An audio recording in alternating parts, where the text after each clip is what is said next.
Hello everyone, I welcome you all to the amazing platform of Physics Wala. Today we are here to discuss the lecture number 5 of our wonderful chapter, that is the D and F block element chapter. बहुत आसान chapter है, थोड़ा सा learning है, थोड़ा सा NCERT based है, and I hope आपकी मेरे साथ preparation D and F block elements की बहुत अच्छी चल रही है. So we are in the Sankalp batch. We are studying for the boards, that is in the 2023, जो कि अब आ चुका है. A very happy new year to all of my lovely students. And हम इसी के साथ प्रिपरेशन कर रहे हैं CUET की भी, करेक्ट. तो सबसे पहले हम डिस्कस कर लेते हैं बेटा कि आज हमें क्या क्या पढ़ना है. Let's discuss. सबसे पहले आज हम जिन चीज़ों को कवर करने वाले हैं वो है आपके पास इंटरस्टिशियल कंपाउंड्स. आज हम इंटरस्टिशियल कंपाउंड्स के बारे में जानेंगे. उसके बाद we will discuss about the electrode potential values, जो कि बहुत से बच्चे डिमांड कर रहे हैं, and we will do that बेटा. वो आपके सिलेबस का पार्ट है तो हम छोड़ थोड़ी ना सकते हैं. आज नहीं तो कल किसी ना किसी लेक्चर में तो आना ही था, करेक्ट. उसके बाद we will do some of the questions for the practice. आज हम थोड़े क्वेश्चंस को भी डिस्कस करेंगे. तो ना ज़्यादा वक्त को ज़ाहिर किए हुए हम शुरू करते हैं अपना लेक्चर. तो सबसे पहले बेटा आपके पास आता है आपकी पीरियोडिक टेबल, जो हमेशा मैं आपके लिए लेकर आती हूँ ताकि हमेशा मैं आपको याद दिलाऊं कि आप D and F block elements chapter तो पढ़ रहे हैं, तो ये इतने से इतने तक का पोर्शन आपको एकदम यहाँ पर बसा हुआ होना चाहिए, तभी आप बहुत ज़्यादा बेहतर तरीके से D and F block elements को समझ पाएंगे, करेक्ट बेटा. तो सबसे पहले आता है बेटा हमारे पास properties of D and F block elements में अगली प्रॉपर्टी. देखो हमने लास्ट क्लास में बहुत सारी प्रॉपर्टीज को डिस्कस करा है. हमने ऑक्सीडेशन स्टेट्स के बारे में जाना, हमने डेंसिटी के बारे में जाना, हमने कॉम्प्लेक्स फॉर्मेशन जाना, कैटालिटिक प्रॉपर्टीज जाना, एलॉय जाना, है ना. अब देखो बेटा जितनी चीज़ें मैं आपको आपके नोट्स में प्रोवाइड कर रही हूँ वो चीज़ें आपके आंसर्स में जब आप अपनी शीट में लिखेंगे तो वो चीज़ों का मेंशन ज़रूर होना चाहिए. आप चाहे कितनी भी कहानियाँ बनाएं वो आपके ऊपर है, लेकिन मेरे दिए हुए नोट्स में जो पॉइंट्स हैं बेटा वो बुलेट पॉइंट्स हैं, है ना. वो सीधे जाके आपके आंसर को हिट करेंगे. तो आपके आंसर्स में जो भी मैं आपको नोट्स में प्रोवाइड कर रही हूँ वो अंडरलाइंड होना चाहिए ब्लैक पेन से या किसी और भी पेन से, है ना, ताकि आपके टीचर को आपका आंसर रीड करते समय दिखाई दे कि हाँ जो मेन पॉइंट्स है वो है कि नहीं आंसर में. भले ही आप अपने आंसर को कितना भी बड़ा करिए बट या कितना भी जैसे भी आपको लिखना है, but these points should be present in your answer, ठीक है. ये चीज़ का आप ध्यान रखेंगे. तो अब हम स्टार्ट करते हैं बेटा अपनी next property, that is the interstitial compounds. अब इंटरस्टिशियल कंपाउंड्स का क्या मतलब होता है. आपका कोई भी ट्रांजिशन एलिमेंट हो सकता है, किसी भी टाइप का ट्रांजिशन एलिमेंट हो सकता है, अगर वो किसी ऐसे एलिमेंट के साथ जुड़ जाए जैसे कि वो हो सकता है आपका बोरॉन, वो हो सकता है बेटा आपका हाइड्रोजन, वो हो सकता है बेटा आपका नाइट्रोजन. इनमें से कोई भी एलिमेंट्स आपके पास हो सकते हैं, है ना बेटा. इनमें से कोई भी एलिमेंट्स अगर आपके पास प्रेजेंट है आपके ट्रांजिशन एलिमेंट के साथ, तो वो जो कंपाउंड बनेगा उसे हम इंटरस्टिशियल कंपाउंड कहते हैं. सबसे पहले हम रीड कर लेते हैं definition. These can be prepared by trapping of small sized non metal like boron, hydrogen, carbon and nitrogen in interstitial space of the transition element. अब सबसे पहले बेटा आपको ये समझ में आ गया है कि ट्रांजिशन एलिमेंट के साथ अगर हम इन एलिमेंट्स को कंबाइन करते हैं तो हमारे कंपाउंड्स बनते हैं. अब देखो बेटा कंबाइन करना इज़ अ डिफरेंट थिंग. अब किस तरीके से कंबाइन होते हैं. मान लो बेटा ये आपके पास एक ट्रांजिशन एलिमेंट है. अब इस ट्रांजिशन एलिमेंट के जो स्ट्रक्चर होता है उसके अंदर कुछ जगह होती हैं, कुछ वेकेंट स्पेसेस होते हैं जिनको हम इंटरस्टिशियल साइट्स कहते हैं. क्या कहते हैं बेटा हम इंटरस्टिशियल साइट्स कहते हैं. वहाँ पर जाके ये एलिमेंट्स ट्रैप हो जाते हैं या समझ लो कि जाकर बैठ जाते हैं, तो आपके पास जो कंपाउंड का फॉर्मेशन होता है आप उसे इंटरस्टिशियल कंपाउंड कहते हैं. जैसे अगर मैं आपको एग्जांपल की बात बोलूँ, मैंने आपको लास्ट क्लास में ऐसे समझाया था ना बेटा कि हम कभी भी किसी मेटल का स्ट्रक्चर बनाते हैं तो हम हमेशा उसका लैटिस बनाते हैं. हम बनाते हैं बेटा, हम हमेशा क्या बनाते हैं, उसका लैटिस बनाते हैं. We always make the lattice of the metal. तो अब मेटल बेटा कहाँ कहाँ पे प्रेजेंट होता है. मेटल प्रेजेंट होता है यहाँ पे. मैंने आपको बताया था ये सभी के सभी आपके लैटिस पॉइंट्स होते हैं या फिर आपकी लैटिस साइट्स होती हैं जहाँ पर मेटल प्रेजेंट होता है ना. ये कौन सा ये क्या, इस जगह का नाम क्या होता है बेटा. इस जगह का नाम होता है लैटिस पॉइंट्स, है ना बेटा, या फिर कहीं कहीं पर लिखा होता है लैटिस साइट्स. अब इसके अलावा जो यहाँ पर अंदर जगह होती है इसे हम बोलते हैं बेटा, इसे हम बोलते हैं इंटरस्टिशियल स्पेस. इसे हम क्या बोलते हैं बेटा, इसे हम बोलते हैं इंटरस्टिशियल स्पेस या फिर बेटा इंटरस्टिशियल साइट. तो इस जगह पर, इस इंटरस्टिशियल साइट पर अगर ये चारों एलिमेंट्स जाके ट्रैप हो जाते हैं तो हम उस रिस्पेक्टिव कंपाउंड को इंटरस्टिशियल कंपाउंड कहते हैं बेटा। सबसे पहले ये बेसिक है, पता होना चाहिए। अब क्या है बेटा, कहता है कि ये कंपाउंड्स नॉन स्टोइशियोमेट्रिक होते हैं। अब नॉन स्टोइशियोमेट्रिक एक केमिस्ट्री का वर्ड है ना, जो आपको उसका बेसिक मीनिंग पता होना चाहिए। Now what do you understand by this word which is non स्टोइशियोमेट्रिक, है ना। क्या मतलब होता है बेटा इस शब्द का, नॉन स्टोइशियोमेट्रिक का। जैसे मान लो बेटा मैं आपके सामने लिखूंगी कि आपके पास कुछ कंपाउंड्स होते हैं बेटा जिनको हम कहते हैं स्टोइशियोमेट्रिक, और कुछ होते हैं बेटा जो कि होते हैं नॉन स्टोइशियोमेट्रिक। अब स्टोइशियोमेट्रिक कंपाउंड का मतलब क्या होता है, जैसे मैं आपके सामने एक कंपाउंड लिख दूं A1B2, है ना, ये आपके पास एक कंपाउंड है जिसमें 1 और 2 कुछ आपके होल नंबर प्रेजेंट है, तो वो कंपाउंड स्टोइशियोमेट्रिक कंपाउंड रहेगा। लेकिन अगर मैं इसके सामने नॉन लगा दूं, यानी कि इसको मैं नॉन स्टोइशियोमेट्रिक कर दूं, मैं इसको क्या कर दूं बेटा, मैं इसको कर दूं नॉन स्टोइशियोमेट्रिक, तो ये बन जाएगा A1B2.5, यानी कि 1 या 2 में से कोई भी एक ऐसा नंबर हो सकता है कि फ्रैक्शनल हो। कोई भी एक नंबर फ्रैक्शनल अगर प्रेजेंट है तो उस कंपाउंड को हम नॉन स्टोइशियोमेट्रिक कंपाउंड कहते हैं। अब ऐसा क्यों होता है, इसका भी एक रीज़न होता है जो हम सॉलिड स्टेट चैप्टर में पढ़ते हैं, बट हमें इस चैप्टर में उस रीज़न की कोई ज़रूरत नहीं है। लेकिन आपको फॉर्मूले को देख के समझ जाना होता है कि ये स्टोइशियोमेट्रिक कंपाउंड है या फिर ये नॉन स्टोइशियोमेट्रिक कंपाउंड है। मुझे आपसे यहाँ D&F ब्लॉक में बस इतना ही चाहिए, तो आप इसका ध्यान रखेंगे। ठीक है बेटा, अच्छे से ये चीज़ मैंने आपको समझा दी है कि स्टोइशियोमेट्रिक का मतलब क्या होता है और नॉन स्टोइशियोमेट्रिक का मतलब क्या होता है।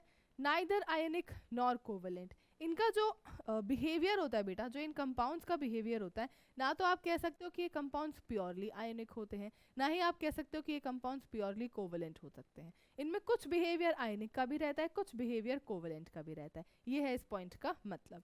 अब कहता है बेटा कि ये हार्ड होते हैं, बिल्कुल हार्ड होते हैं, इनमें मेटल प्रेजेंट है तो हार्डनेस तो रहेगी ही। ठीक है बेटा, मेल्टिंग पॉइंट हाई रहता है, आपको पता है मेटल्स का मेल्टिंग पॉइंट हाई होता है, तो ये प्रॉपर्टी भी आप आसानी से याद कर सकते हैं। कंडक्टेंस रिमेन सेम, यानी कि बेटा ऐसा नहीं है कि आप सोचो कि अगर मेटल को हमने इन नॉन मेटल्स के साथ मिक्स कर दिया तो वो अपनी कंडक्टिविटी को लूज कर देगा, ऐसा बिल्कुल भी नहीं है। वो पहले भी मेटल्स आपके कंडक्टर ही रहते हैं, अब भी आपका मेटल कंडक्टर ही है। उसके बाद आता है बेटा दे आर केमिकली इनर्ट। अगर आप सोचें कि आप इनके किसी के साथ केमिकल रिएक्शन करवाने वाले हैं तो वो इनके बस की बात नहीं है, बिकॉज वो केमिकली इनर्ट होते हैं। तो ये है बेटा इन सब की प्रॉपर्टीज़। जैसी बेटा मैंने आपके सामने प्रॉपर्टीज़ लिखी, आपको वैसी की वैसी प्रॉपर्टीज़ याद होनी चाहिए। इनसे बिल्कुल डायरेक्ट सवाल आता है कि आपसे बोल देगा कि इंटरस्टिशियल कंपाउंड्स है, 4-5 प्रॉपर्टीज़ लिख देगा और पूछेगा कि इनमें से कौन सी प्रॉपर्टी इंटरस्टिशियल कंपाउंड की है, कौन सी नहीं है। बस इसके अलावा इस रिस्पेक्टिव टॉपिक से कभी कोई सवाल नहीं आता है। ठीक है बेटा, ये बात आपको ध्यान रहे। ठीक है, परफेक्ट। तो ये सारी की सारी प्रॉपर्टीज़ हैं, लर्न करनी है। मैं यहाँ पर लिख देती हूँ कि यहाँ से डायरेक्ट क्वेश्चन आता है बेटा, यहाँ से बेटा आपका डायरेक्ट क्वेश्चन आता है, तो आपको लर्न करनी है ऑल प्रॉपर्टीज़। आप सिंपली सारी की सारी प्रॉपर्टीज़ को लर्न करेंगे। मैं लिख रही हूँ यहाँ पे लर्न ऑल प्रॉपर्टीज़। आपको पता होना चाहिए कि आप जो चीज़ पढ़ रहे हैं उसमें से आपको कितना पढ़ना है और कैसे पढ़ना है ना। आपको इसमें से और कोई सवाल पूछा जाएगा नहीं और आपको इसमें ज़्यादा दिमाग लगाना है नहीं। जितना मैंने बताया उतना आपको हर हालत में करना ही है, लेकिन ठीक है। लिखो बेटा, लिखो।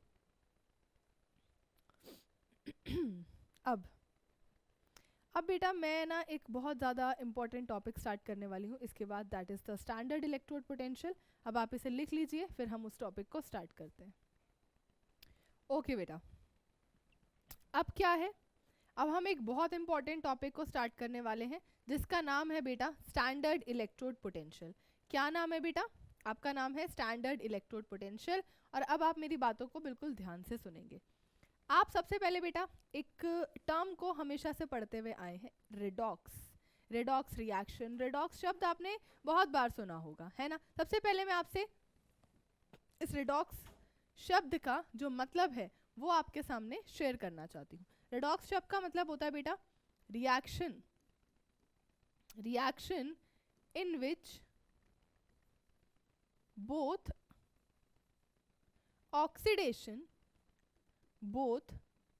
oxidation and reduction takes place. Both oxidation and reduction takes place. एक ऐसी रिएक्शन जिसके अंदर ऑक्सीडेशन भी होता है बेटा और रिडक्शन भी होता है ना।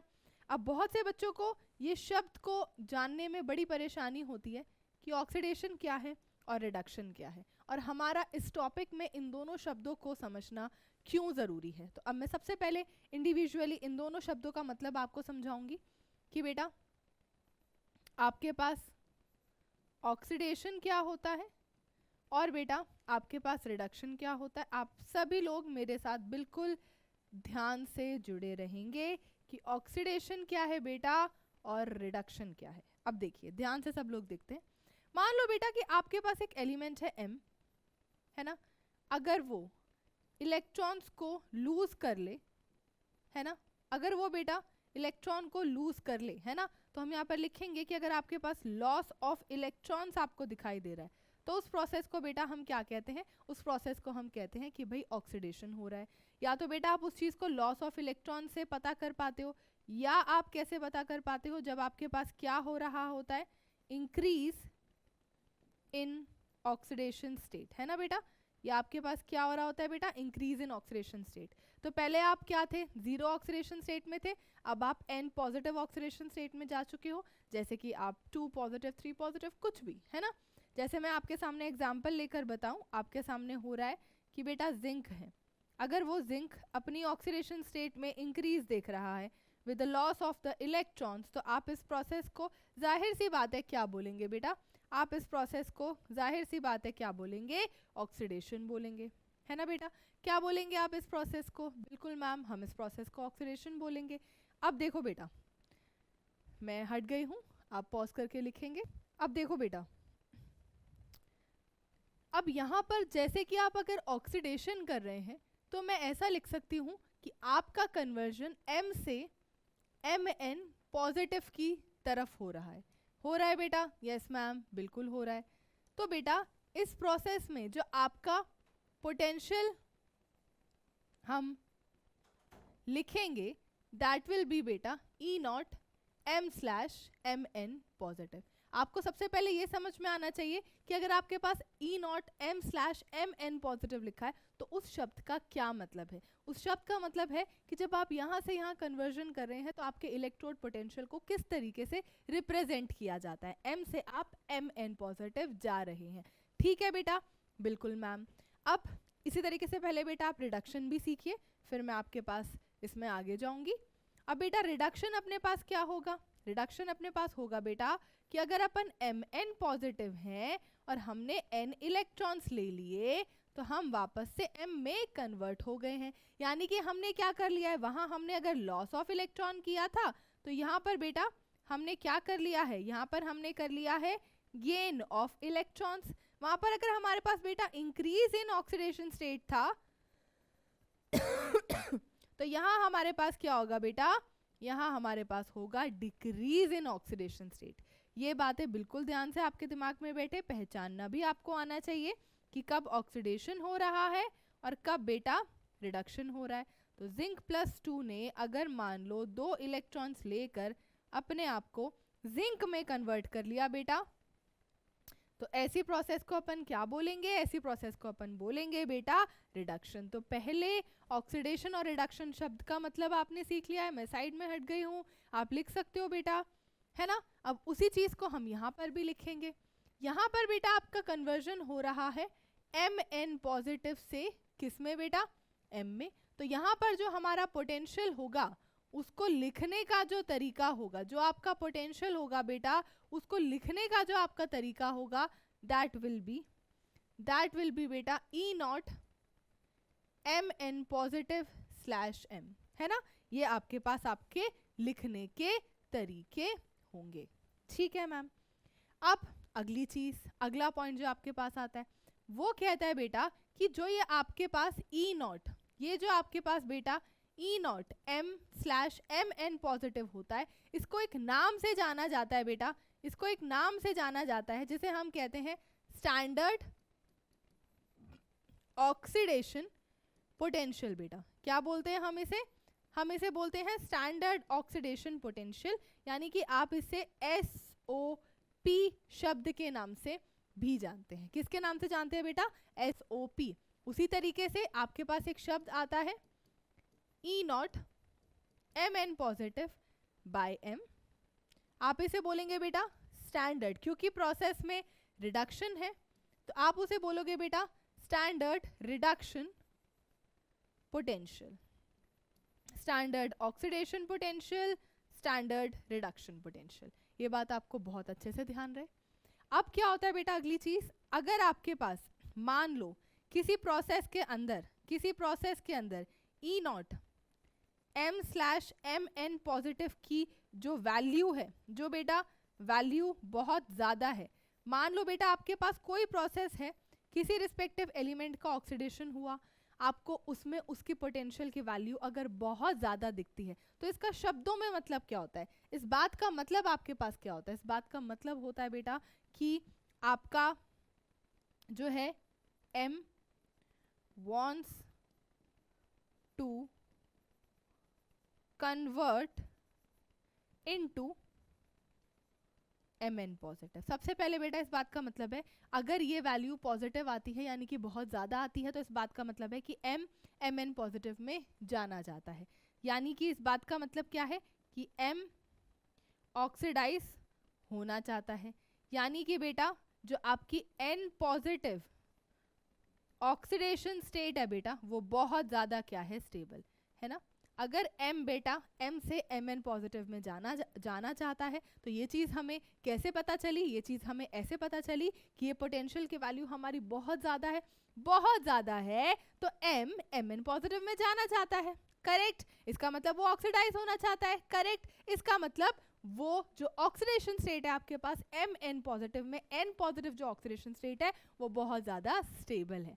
यानी कि जैसे बेटा मैं अगर आपके सामने एग्जाम्पल के लिए बात करूँ, मैं आपके सामने बेटा जैसे कि एग्जाम्पल के लिए बात करूं, तो इस बात का मतलब ये है कि मान लो बेटा कि आप m से Mn पॉजिटिव गए with the release of n electron, तो ये जो आपकी n है ऑक्सीडेशन स्टेट, ये आपकी क्या होगी स्टेबल होगी, ये आपकी ऑक्सीडेशन स्टेट क्या होगी बेटा स्टेबल होगी। ये आपसे ऐसा कहना चाहता है। अब मैं साइड में हट गई हूं, आप लिख सकते हैं उसी तरीके से बेटा, बिल्कुल सेम उसी तरीके से अगर तुम्हारे पास Mn पॉजिटिव बाय m की जो वैल्यू है वो बहुत ज़्यादा आ जाए, बहुत ज़्यादा आने का मतलब पॉजिटिव भी आए और बहुत ज़्यादा आए, इस बात का मतलब क्या है बेटा, इस बात का मतलब है कि आपका जो Mn पॉजिटिव है want to get reduce into m, यानी कि बेटा आपका Mn पॉजिटिव जो है वो रिडक्शन करके m में कन्वर्ट होना चाहता है। इसका मतलब है कि आपकी n पॉजिटिव जो ऑक्सीडेशन स्टेट है बेटा वो लेस स्टेबल है ना। इसका मतलब क्या है कि बेटा वो जो आपकी ऑक्सीडेशन स्टेट है n पॉजिटिव वो लेस स्टेबल है, तभी तो आपका जो ये Mn पॉजिटिव है वो m में कन्वर्ट होना चाहता है ना। वो क्या करना चाहता है, वो रिडक्शन करना चाहता है, क्योंकि उसकी जो ऑक्सीडेशन स्टेट है जिसमें वो प्रेजेंट है वो स्टेबल नहीं है, तभी वो कन्वर्जन वो करना चाहता है, तभी वो वैल्यू आपके पास क्या आएगी पॉजिटिव आएगी। ठीक है बेटा, ये बात हमें समझ में आती है। लिखेंगे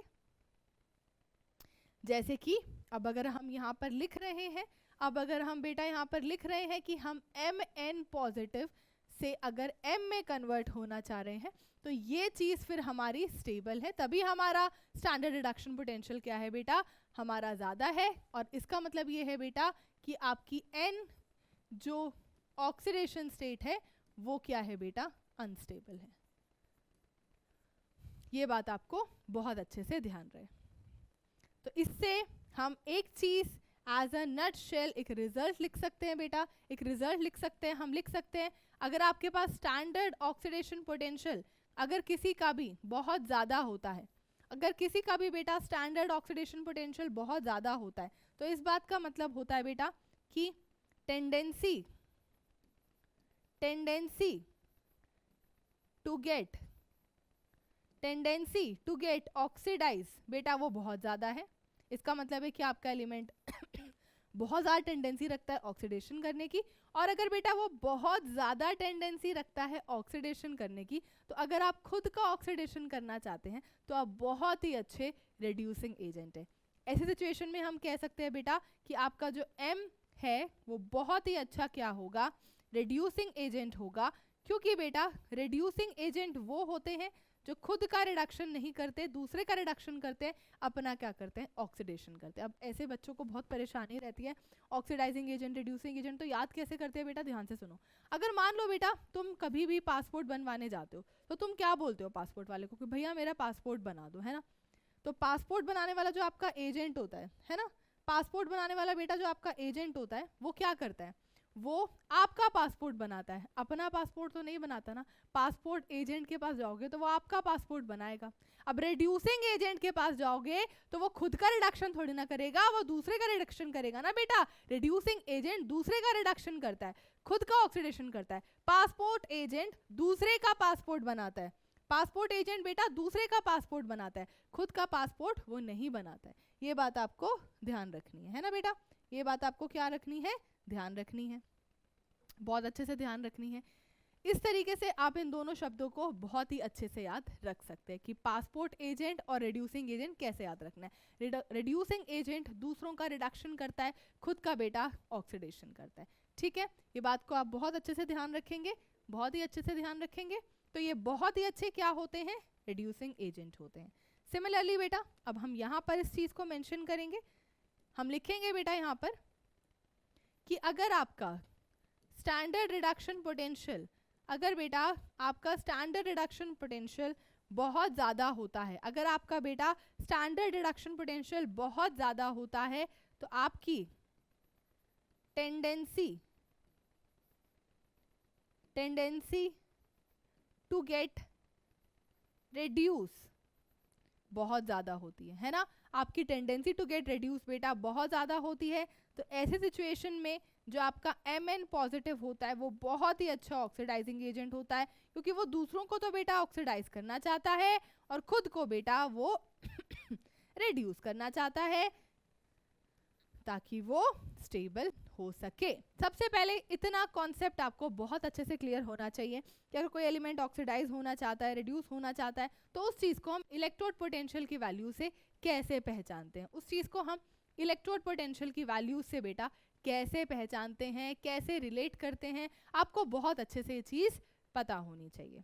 ठीक है, ठीक है मैम, बिल्कुल। अब बेटा जो आपकी स्टैंडर्ड इलेक्ट्रोड पोटेंशियल की जो वैल्यूज होती हैं, जैसे मैं आपको कहती हूँ कि भाई किसी की, जैसे मैं आपको एक एग्जांपल लेकर समझाती हूँ, है ना। पहले मैं आपको एक एग्जांपल लेकर समझाती हूँ, एक क्वेश्चन के फॉर्म में कर लेते हैं इस चीज़ को।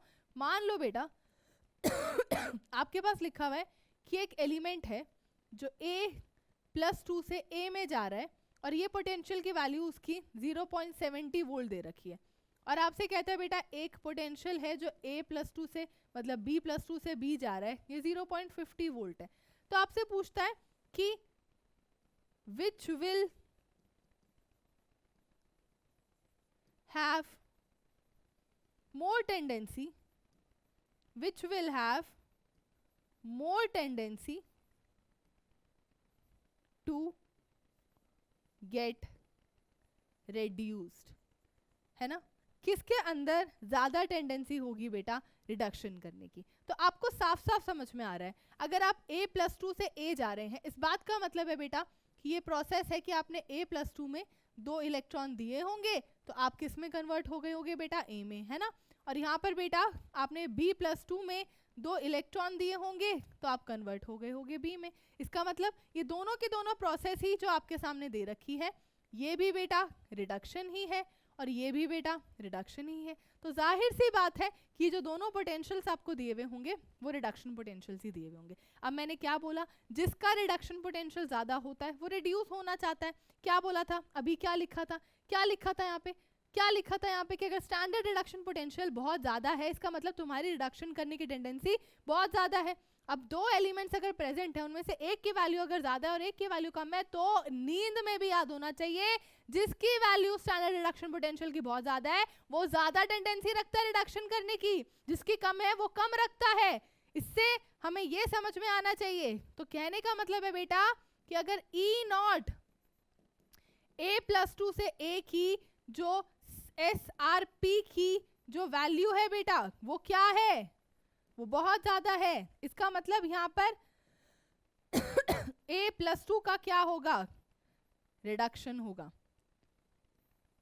या फिर हम लिख सकते हैं A+2 has greater, A+2 has greater tendency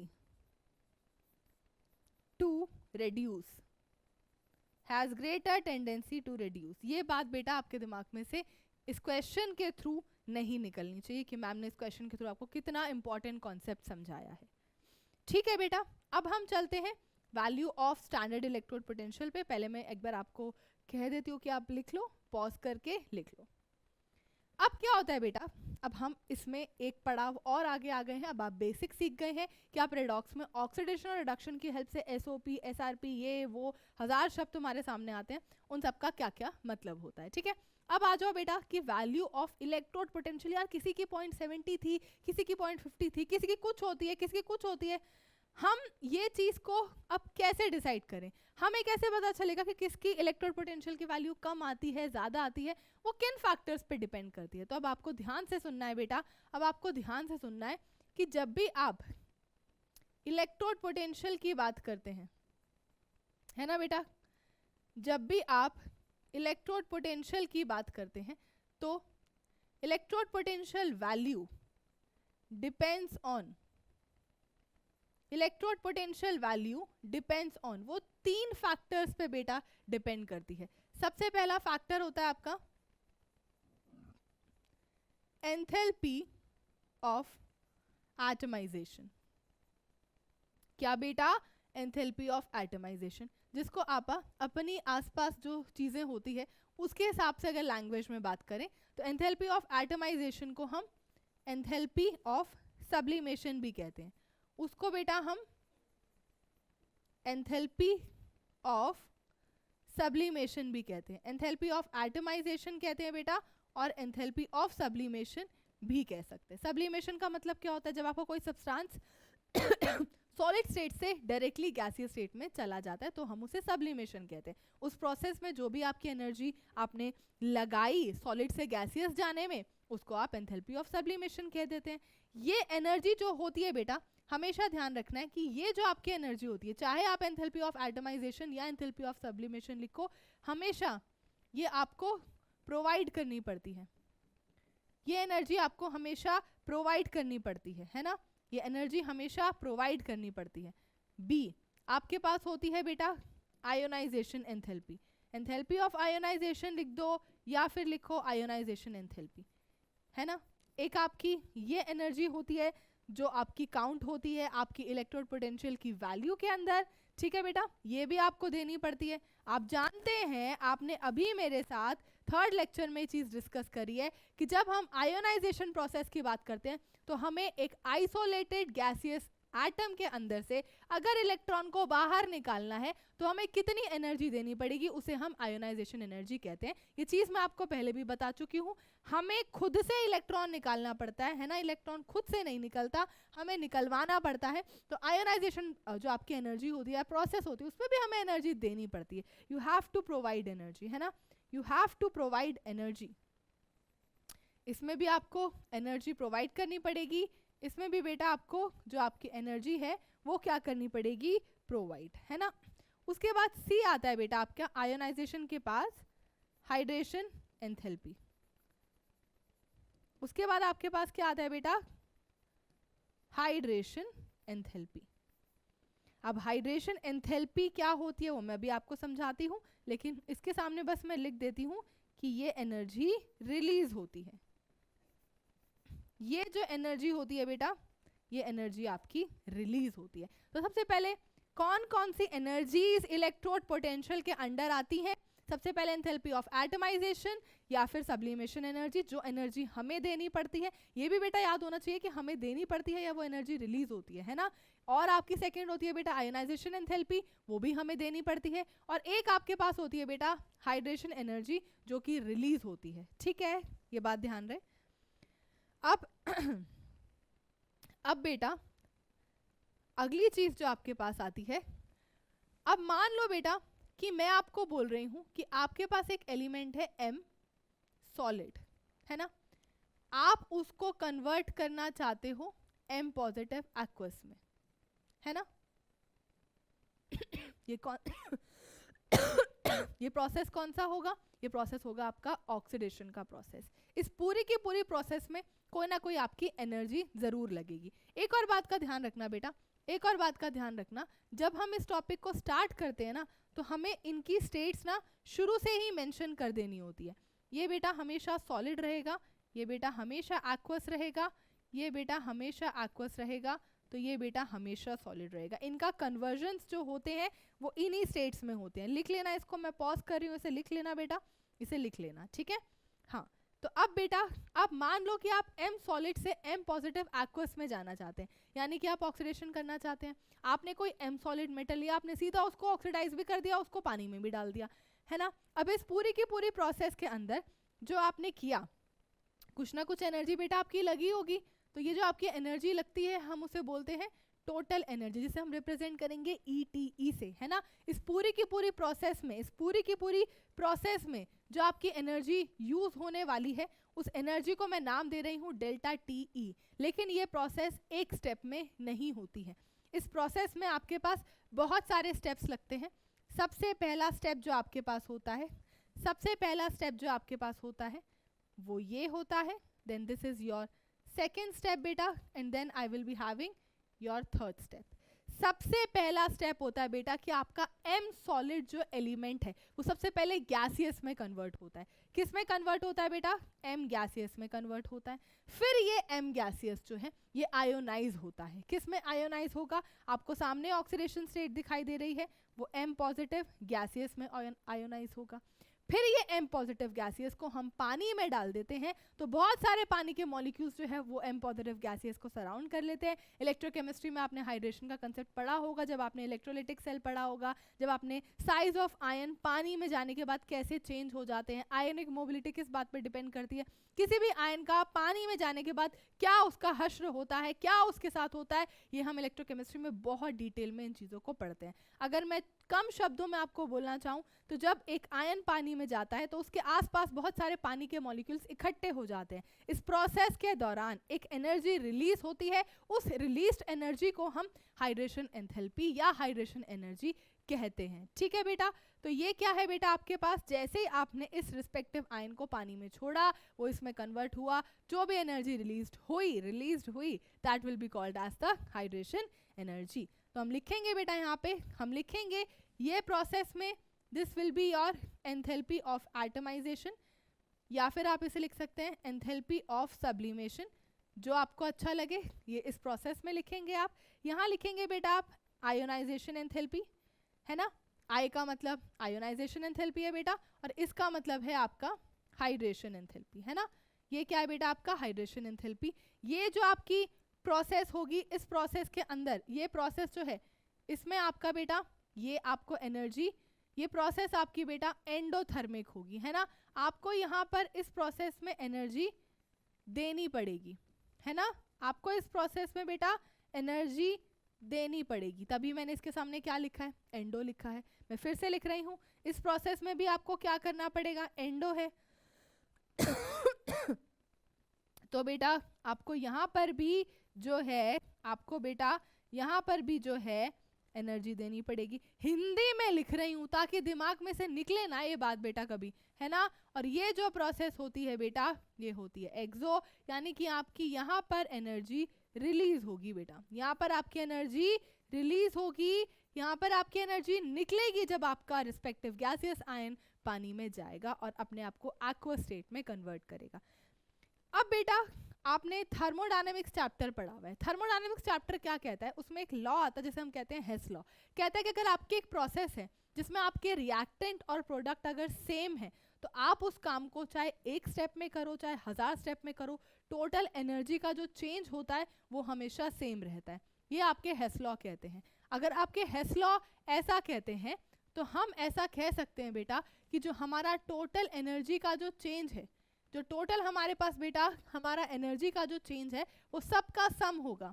enthalpy of atomisation, है ना, एंथैल्पी ऑफ बेटा आयोनाइजेशन प्लस बेटा आपका एंथैल्पी ऑफ हाइड्रेशन, इन तीनों का सम होगा, इन तीनों का सम होगा बेटा, इन तीनों का सम होगा टोटल एनर्जी चेंज, इन तीनों का सम होगा बेटा, है ना। अब ध्यान रहे, मैं फिर से कह रही हूँ कि ये जो दोनों वैल्यूज होती हैं, इसमें आपकी एनर्जी की जो वैल्यू होती है, इसमें बेटा जो आपकी एनर्जी की वैल्यू होती है वो पॉजिटिव होती है, और इसमें बेटा जो आपकी एनर्जी की वैल्यू होती है बेटा वो नेगेटिव होती है। क्यों पॉजिटिव क्यों नेगेटिव, फिर से बता रही हूँ, ये दोनों प्रोसेस आपके एंडो हैं, वो प्रोसेस आपका एक्सो है। एंडो में आपको हमेशा एनर्जी देनी पड़ती है, तो उसके सामने हम एनर्जी के साथ में पॉजिटिव साइन लगाते हैं। जब आपकी एनर्जी रिलीज होती है, प्रोसेस एक्सोथर्मिक होती है, तो हम उसके सामने नेगेटिव का साइन लगाते हैं। ठीक है बेटा, इतना लिखेंगे आप सबसे पहले।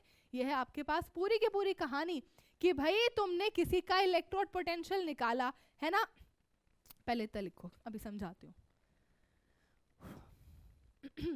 अब मैं साइड में हट गई हूँ, आप पॉज करके लिख सकते हैं। अब बेटा ये जो आप लिखते हो ना, ये जो आप ई नॉट है ना ऑक्सीडेशन पोटेंशियल लिखते हो, या फिर ई नॉट जो भी आप किसी का भी रिडक्शन पोटेंशियल निकालते हो, यानी कि आप इसको स्टैंडर्ड ऑक्सीडेशन पोटेंशियल कह सकते हो या आप इसको स्टैंडर्ड रिडक्शन पोटेंशियल कह सकते हो। ये जो वैल्यूज होती है बेटा, ये वैल्यूज होती है, ये एक्चुअली जो होती है आपकी टोटल एनर्जी चेंज ही होता है ना। किसी भी प्रोसेस के अंदर कितना आपका टोटल एनर्जी चेंज आएगा, वही आपका एक्चुअली ऑक्सीडेशन पोटेंशियल होता है या फिर आपका रिडक्शन पोटेंशियल होता है। जैसे कि इस प्रोसेस में आप M सॉलिड से M पॉजिटिव एक्वस गए, तो मैं यहाँ पर क्या लिखूंगी बेटा, मैं यहाँ पर लिखूंगी M/M पॉजिटिव, और जो भी आपका टोटल एनर्जी में चेंज आएगा वो यही तो वैल्यू होगी बेटा। ये जो आप पूरा का पूरा कैलकुलेट करते हो टोटल एनर्जी, वो एक्चुअली इस प्रोसेस के अनुसार जो हम कर रहे हैं, हम ऑक्सीडेशन कर रहे हैं, तो वो उसका ऑक्सीडेशन पोटेंशियल ही होता है। यानी कि बेटा जो हम ये इलेक्ट्रोड पोटेंशियल्स होते हैं, ये जो हमारे इलेक्ट्रोड पोटेंशियल्स होते हैं, ये एक्चुअली इन तीनों चीज़ों के सम से निकाले जाते हैं। आप ऐसा नहीं कह सकते कि बस M से अगर M पॉजिटिव जा रहा है तो इस प्रोसेस से हम बस जज कर ले, नहीं, हमें इन तीनों की वैल्यूज़ को निकालना होता है, उसे पुट करना होता है, फिर उसके बाद आपका एग्जैक्ट वैल्यू निकल के आती है। ठीक है बेटा, तो ध्यान रहे, चाहे आपका, अब आप उल्टा कर लो, अगर आप M पॉजिटिव एक्वस से M सॉलिड जा रहे होते तो हम उसे रिडक्शन पोटेंशियल कह देते, तो जो भी उस प्रोसेस में टोटल एनर्जी में चेंज आता हम उसे ई नॉट रिडक्शन पोटेंशियल लिख देते बेटा। क्या लिख देते, ई नॉट रिडक्शन पोटेंशियल बेटा। अब क्या होता है, अब तुम्हें क्या पढ़ना है, तुम्हारे सिलेबस में क्या है, ये तो बेटा तुम बेसिक को सीख गए, ये तो बेटा तुम सारा का सारा बेसिक सीख गए हो। अब तुम्हारे पास जो है तुम्हारी एनसीईआरटी में एक टेबल दी हुई है। अब ध्यान से सुनो बेटा, ये सब कुछ सीखने के बाद अब तुम्हें क्या सीखनी है बेटा, एक टेबल को सीखना है। तुम्हारे सामने इस तरीके से एक टेबल दी हुई है। अगर तुम ध्यान से देखो तो जो तुम्हारे पास टेबल है, इसमें तुम्हें क्या दिया हुआ है, कुछ एलिमेंट्स दिए हुए हैं बेटा, और आपको इलेक्ट्रोड पोटेंशियल की वैल्यू दी हुई है ई नॉट M+2/M, है ना बेटा। तुम्हारे पास यहाँ पर जो वैल्यूज दी हुई है वो ई नॉट M+2/M की वैल्यू दी गई है, यानी कि कोई एलिमेंट है जो M+2 ऑक्सीडेशन स्टेट में है, वो 2 इलेक्ट्रॉन को लेकर अगर M में कन्वर्ट हो जाता है, तो उस दौरान जो भी उसका इलेक्ट्रोड पोटेंशियल आएगा, जो भी उसका स्टैंडर्ड इलेक्ट्रोड पोटेंशियल आएगा, स्टैंडर्ड रिडक्शन पोटेंशियल आएगा, वो सब की सब वैल्यूज तुम्हारे सामने गिवन है। बात समझ में आती है, ये सब की सब वैल्यूज गिवन है।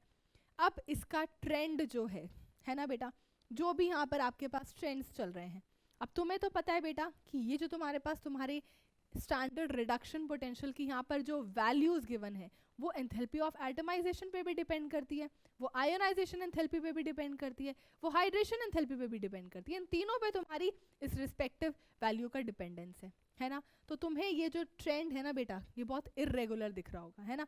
पहले तुम्हारे पास जो है वैल्यूज जो है लेस नेगेटिव है, फिर उसके बाद एकदम से पॉजिटिव हो जा रही है, फिर एकदम से नेगेटिव हो जा रही है। ये वैल्यूज में जो चेंजेस है बेटा, वो आपको बहुत इर्रेगुलर दिख रहे हैं। बात समझ में आती है।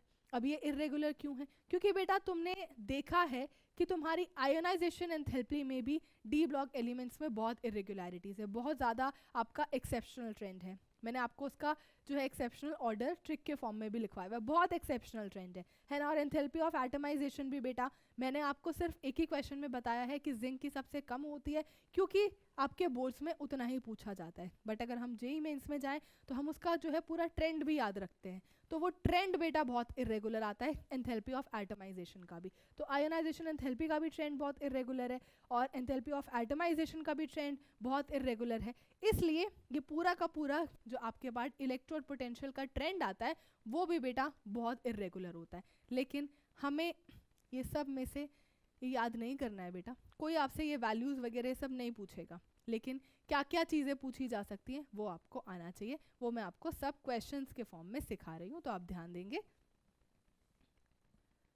अब देखो बेटा, अगर आप ध्यान से देखो तो यहाँ पर बहुत सारे एक्सेप्शनल ट्रेंड्स हैं, है ना। सबसे पहला जो एक्सेप्शनल ट्रेंड है वो है कॉपर का। इन सभी के सभी वैल्यूज़ को अगर आप देखो तो सभी के सभी वैल्यूज़ नेगेटिव हैं। नेगेटिव वैल्यू होने का मतलब क्या होता है, पहले तो मैं तुम्हें ये समझा देती हूँ कि जो वैल्यूज़ आपके पास आ रही हैं, ये जो आपके पास वैल्यूज़ आ रही है ई एम पॉजिटिव वाली एम से जाने की वैल्यू नेगेटिव है। इस बात का मतलब क्या है, इस बात का मतलब है बेटा कि m+2 का m में जो कन्वर्जन है वो नहीं होना चाहता, है ना। आपकी रिडक्शन पोटेंशियल की वैल्यू अगर बहुत ज़्यादा होती है तब आपकी टेंडेंसी रिडक्शन करने की बहुत ज़्यादा होती है, लेकिन ये तो वैल्यू आपकी नेगेटिव है। इसका मतलब है कि आप ये रिडक्शन नहीं करना चाहते, इसका मतलब आप इस फॉर्म में कन्वर्ट नहीं होना चाहते। इस बात का मतलब है कि आपकी जो स्टेबल ऑक्सीडेशन स्टेट है, इसका मतलब है बेटा जो आपकी स्टेबल ऑक्सीडेशन स्टेट है वो m+2 है, यानी कि आप m+2 में ही रहना चाहते हैं, आप m+2 से m में कन्वर्ट नहीं होना चाहते। सबसे पहले तो आपको ये बात समझ में आती है। अब कॉपर के केस में ये वैल्यू पॉजिटिव है। अब कॉपर के केस में बेटा ये वैल्यू पॉजिटिव है, इस बात का मतलब क्या है ये आपको सिखाते हैं। इस बात का मतलब क्या है बेटा ये आपको सिखाते हैं, है ना।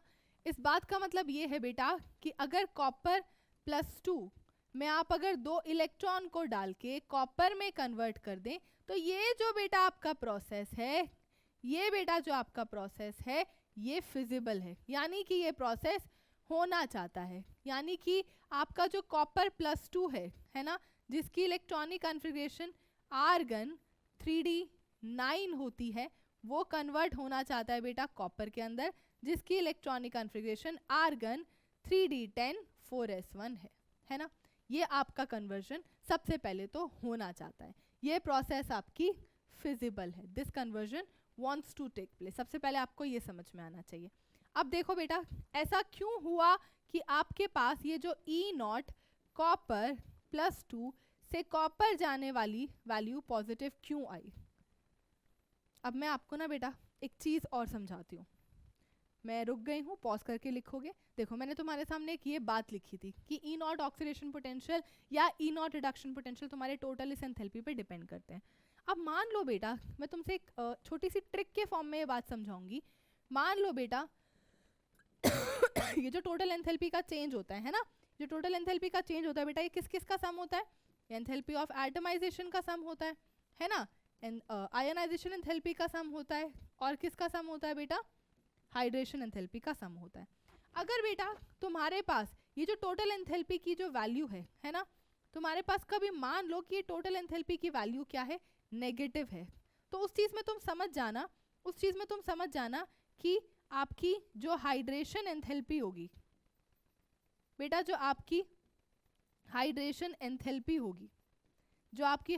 एंथैल्पी होगी बेटा वो बहुत ज़्यादा होगी, क्योंकि देखो बेटा ये वैल्यू आती है नेगेटिव, मतलब कि एनर्जी रिलीज होती है ना, इस एनर्जी की वैल्यू आपको पता है नेगेटिव होती है और इन दोनों की पॉजिटिव होती है। इस बात का मतलब कुछ ऐसा रहा होगा कि ये रहा होगा बेटा -500 और ये रहा होगा बेटा 100, तो ओवरऑल वैल्यू आपकी टोटल एंथैल्पी की नेगेटिव ही आ गई होगी, है ना बेटा।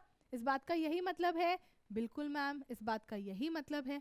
और अगर बेटा आपकी अगर किसी भी तरीके से ये जो वैल्यू है ये किसी भी तरीके से अगर आपकी वैल्यू पॉजिटिव आ जाती है बेटा, है ना, पॉजिटिव आ जाती है, तो इस बात का मतलब है बेटा कि एंथैल्पी ऑफ जो आपकी हाइड्रेशन है कंपनसेट कर दे रही है, compensate enthalpy of atomisation and बेटा एंथैल्पी ऑफ हाइड्रेशन। इस बात का मतलब है बेटा कि एंथैल्पी ऑफ हाइड्रेशन मान लो कि -250 है और ये बेटा कितना है, मान लो कि बेटा ये -250 है ना, और ये कितना है बेटा +300, यानी कि कंपेरेबल ही है ये हाइड्रेशन एंथैल्पी, ऐसा नहीं कह रही हूँ कि बहुत कम है, कंपेरेबल ही है, बट इतना इन दोनों के जो मैग्नीट्यूड्स हैं इसमें इतना आसपास आ गए हैं कि ये ओवरऑल वैल्यू जो है वो पॉजिटिव ही आ रही है, क्योंकि हाइड्रेशन एंथैल्पी कंपनसेट कर रही है एंथैल्पी ऑफ एटमाइजेशन को और आयनाइजेशन को, तो ओवरऑल सम इसलिए हमारा पॉजिटिव आ रहा है। ऐसा ज़्यादातर होता है, ऐसा बेटा ज़्यादातर आपको दिखाई देगा। तो जब भी आपको ये वैल्यूज नेगेटिव या पॉजिटिव दिखाई दे तो उससे मैक्सिमम टाइम्स क्या हो सकता है ना, मैक्सिमम टाइम्स उस बात का क्या मतलब हो सकता है ये मैंने तुम्हारे सामने ऑलरेडी लिख दिया है। तुम्हें पता नहीं कितने चैप्टर्स में काम आएगी बेटा, पता नहीं मैं तुम्हें कितनी सारी चीज़ें समझा रही हूँ, तुम्हारा बेसिक बिल्कुल एकदम जड़ से क्लियर कर दूंगी, लेकिन ध्यान से सुनना है, ठीक है? Okay ma'am, perfect ma'am. हाँ, तो मैं तुमसे क्या कह रही थी बेटा कि ये वैल्यू तुम्हारी पॉजिटिव आई। अब तुम खुद से सोचो ये वैल्यू पॉजिटिव आने का क्या मतलब है। टोटल अपना जो ईटी एनर्जी चेंज था है ना वो पॉजिटिव है, यानी कि कॉपर का अगर अपन कॉपर +2 से कॉपर +2 एक्वस से अपन कॉपर +2 एक्वस से कन्वर्ट हो रहे हैं कॉपर सॉलिड में, पूरी की पूरी एंथैल्पी का चेंज हमने कैलकुलेट करा, अगर वो हमारा टोटल पॉजिटिव आया तो इसका मतलब है हमारा स्टैंडर्ड रिडक्शन पोटेंशियल भी पॉजिटिव है। ऐसा इसलिए होता है बेटा, ऐसा इसलिए होता है, ऐसा इसलिए होता है बेटा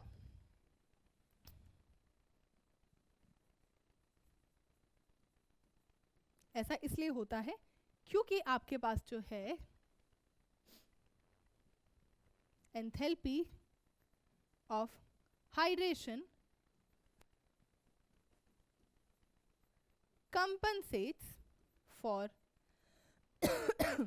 enthalpy of atomization and beta enthalpy of ionization। बस अब तुम इतना सा रीज़न लिख देना और तुम्हें तुम्हारे मार्क्स मिल जाएंगे, वो मैं तुम्हें पहले ही समझा चुकी हूँ कि ये रीज़न क्या है, ठीक है बेटा?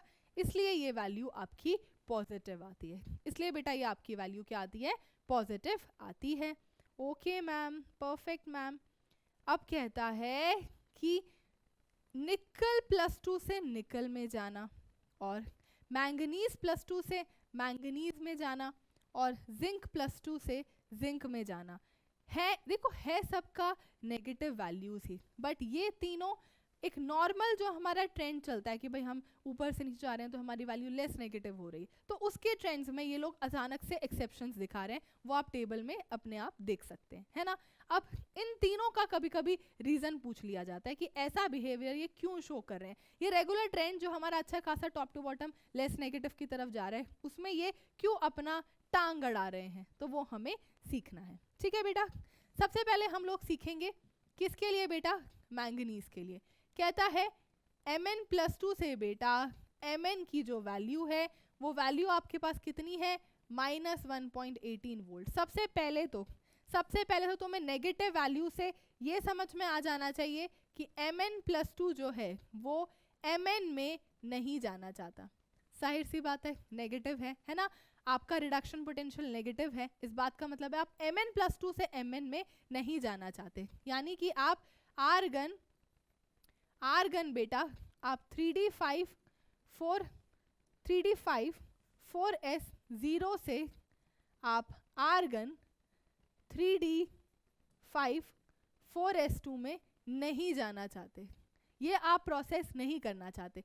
जाहिर सी बात है बेटा, आपको मैंने कितनी बार बताया है, क्योंकि यहाँ पर आपके पास जो आपकी इलेक्ट्रॉनिक कॉन्फ़िगरेशन है वो क्या है बेटा, 3d5 है, और 3d5 के साथ क्या एक महान चीज जुड़ी हुई है, that is the half filled बेटा डी सबशेल, है ना? इसके साथ एक क्या चीज जुड़ी हुई है बेटा, यहाँ पर हाफ फिल्ड डी सबशेल होता है और वो आपके पास स्टेबल होता है, इसलिए ऐसा है ना? इसलिए ये कन्वर्जन नहीं होना चाहता, इसलिए बेटा आपकी इलेक्ट्रोड पोटेंशियल की जो वैल्यू है वो नेगेटिव है। तो ये रीजन आपको समझ में आ गया? बिल्कुल, यस मैम।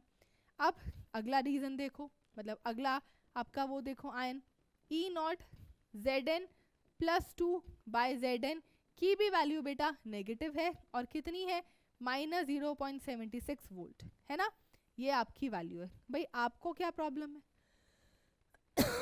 आपको क्या दुख है कि आप Zn+2 से Zn में नहीं जाना चाहते? क्यों आप जो है 2 इलेक्ट्रॉन को लेकर जिंक में नहीं कन्वर्ट होना चाहते, क्यों मुझे आपके सामने ऐसे क्रॉस लगाना पड़ रहा है, क्यों आपकी रिडक्शन पोटेंशियल की वैल्यू नेगेटिव है, तभी आप ये कन्वर्जन नहीं करना चाहते, क्यों आपकी +2 ऑक्सीडेशन स्टेट ज़्यादा स्टेबल है। ऐसा इसलिए बेटा, पहले तो इनकी इलेक्ट्रॉनिक कॉन्फ़िगरेशन लिखो। ये क्या होता है, आर्गन 3d10, और ये क्या होता है बेटा, आर्गन 3d10 4s2। अब तुम्हें खुद से पता है बेटा कि ये भी स्टेबल होता है, इसकी भी अगर हम इलेक्ट्रॉनिक कॉन्फ़िगरेशन की बात करें बेटा तो वो क्या है, 3d10 है, तो यहाँ 3d10 के साथ क्या आ जाता है, इसके पास आ जाता है बेटा फुली फिल्ड डी सबशेल। और आप बहुत अच्छे से जानते हैं कि अगर आपका डी सबशेल अगर हाफ फिल्ड होता है या फुली फिल्ड होता है तो वो बहुत स्टेबल होता है। आप ये बात बहुत अच्छे से जानते हैं बेटा कि अगर आपका डी सबशेल अगर D5 होता है और D10 होता है तो वो बहुत ही ज़्यादा दोनों के दोनों स्टेबल होते हैं। D5 के साथ जुड़ी हुई है हाफ फिल्ड स्टेबिलिटी और D10 के साथ जुड़ी हुई है फुली फिल्ड स्टेबिलिटी। मैं इस क्लास में इस बात को बहुत बार बेटा समझा चुकी हूँ, बहुत बार बेटा समझा चुकी हूँ। तो आपसे मैंगनीज की वैल्यू नेगेटिव होने का रीज़न पूछता है तो मैंगनीज +2 की स्टेबिलिटी है, जिंक +2 की स्टेबिलिटी है, अपना रीज़न है। लेकिन बेटा अगर वो तुमसे पूछता है कि भाई हम E0 निकल +2 से जब निकल जा रहे हैं बेटा, है ना, इस केस में जो इलेक्ट्रोड पोटेंशियल की वैल्यू है दैट इज -0.25। कितनी है बेटा, -0.25 वोल्ट। कोई वैल्यू को याद रखने की जरूरत नहीं है, लेकिन रीजन पूछा जाता है बेटा, वैल्यू नहीं पूछी जाती, रीजन पूछा जाता है, ठीक है। तो ऐसा क्यों, अब आप इसका रीजन बेटा इसकी इलेक्ट्रॉनिक कॉन्फ़िगरेशन से नहीं निकालते हैं, है ना। पहले तो ये कन्वर्जन होना नहीं चाहता है। यहाँ पर क्या है, आर्गन है बेटा 3d8 है, और ये क्या है बेटा आपके पास, आर्गन है 3d8 है एंड 4s2 है। तो ये कन्वर्जन नहीं करना चाहता। ऐसा क्यों, ये वैल्यू नेगेटिव क्यों आई। बहुत बार तो हम आंसर इलेक्ट्रॉनिक कॉन्फ़िगरेशन से लिख दे रहे हैं, हमें अपने एग्जाम में वही लिखना है, लेकिन यहाँ पर हमारा रीज़न इलेक्ट्रॉनिक कॉन्फ़िगरेशन नहीं है, यहाँ पर हमारा रीज़न वो है जो मैंने तुम्हें अभी लिखवाया था। अगर वैल्यू नेगेटिव आती है तो बहुत बार रीज़न ये रहता है कि हमारी हाइड्रेशन एंथैल्पी बहुत ज़्यादा रहती है, हाइड्रेशन एंथैल्पी का मैग्नीट्यूड इतना ज़्यादा हो जाता है कि टोटल हमारी एनर्जी जो चेंज है टोटल डेल्टा TE वो भी नेगेटिव आता है ना। तो हम यहाँ पर लिखेंगे कि हमारा जो E0 निकल +2 बाय निकल है, यानी कि जो हमारा डेल्टा TE है ना, उसकी वैल्यू हमारे पास नेगेटिव यहाँ पर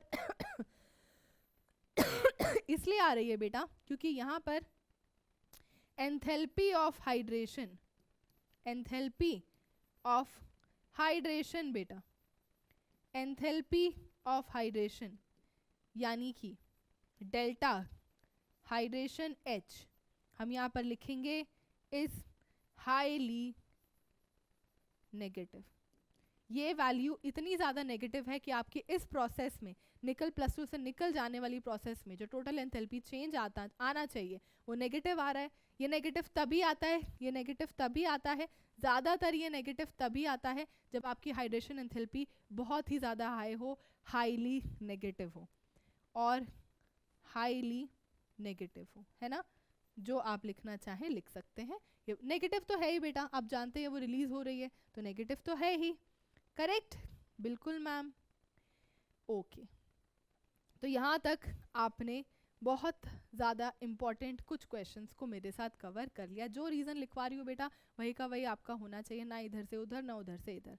अब ये तो थी बेटा कुछ सवाल जिसमें हम E0 m+2 बाय m के जो पोटेंशियल्स हैं वहाँ से सारी की सारी बातें कर रहे थे।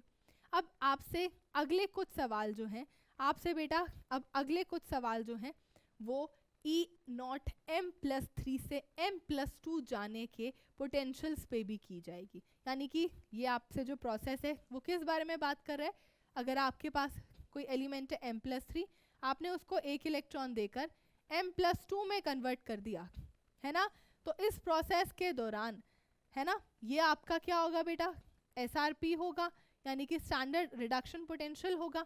इस रिडक्शन में कभी वैल्यू पॉजिटिव आ सकती है, कभी वैल्यू नेगेटिव आ सकती है, कब नेगेटिव आ रही है, कब पॉजिटिव आ रही है, क्यों आ रही है, ये सब आपसे पूछा जाता है। कुछ ही स्पेसिफिक एलिमेंट्स के लिए पूछा जाता है। इसकी टेबल एनसीईआरटी में नहीं है, इसलिए टेबल से कोई लेना देना भी नहीं है। टेबल तुम्हें उसकी भी याद नहीं करनी है, बट जो मैंने तुम्हें चीज़ सिखाई है वो तुम्हें याद रखनी है ना, वो तुम्हें पता होनी चाहिए। ठीक है, अब कहता है इसका स्टैंडर्ड रिडक्शन पोटेंशियल को लेकर सवाल पूछे जा सकते हैं। तो क्या क्या सवाल हमारे पास आ सकते हैं, सबसे पहले हम वो देखते हैं। कहता है कि जो हमारे पास स्कैंडियम +3 से +2 जो हम जाते हैं, कहता है बेटा कि स्कैंडियम +3 से जो हम स्कैंडियम +2 जा रहे हैं, है ना, स्कैंडियम +3 से बेटा जो हम स्कैंडियम +2 की तरफ जा रहे हैं, कह रहा बड़ी छोटी वैल्यू आती है। कहता है ये जो प्रोसेस होता है, इस प्रोसेस का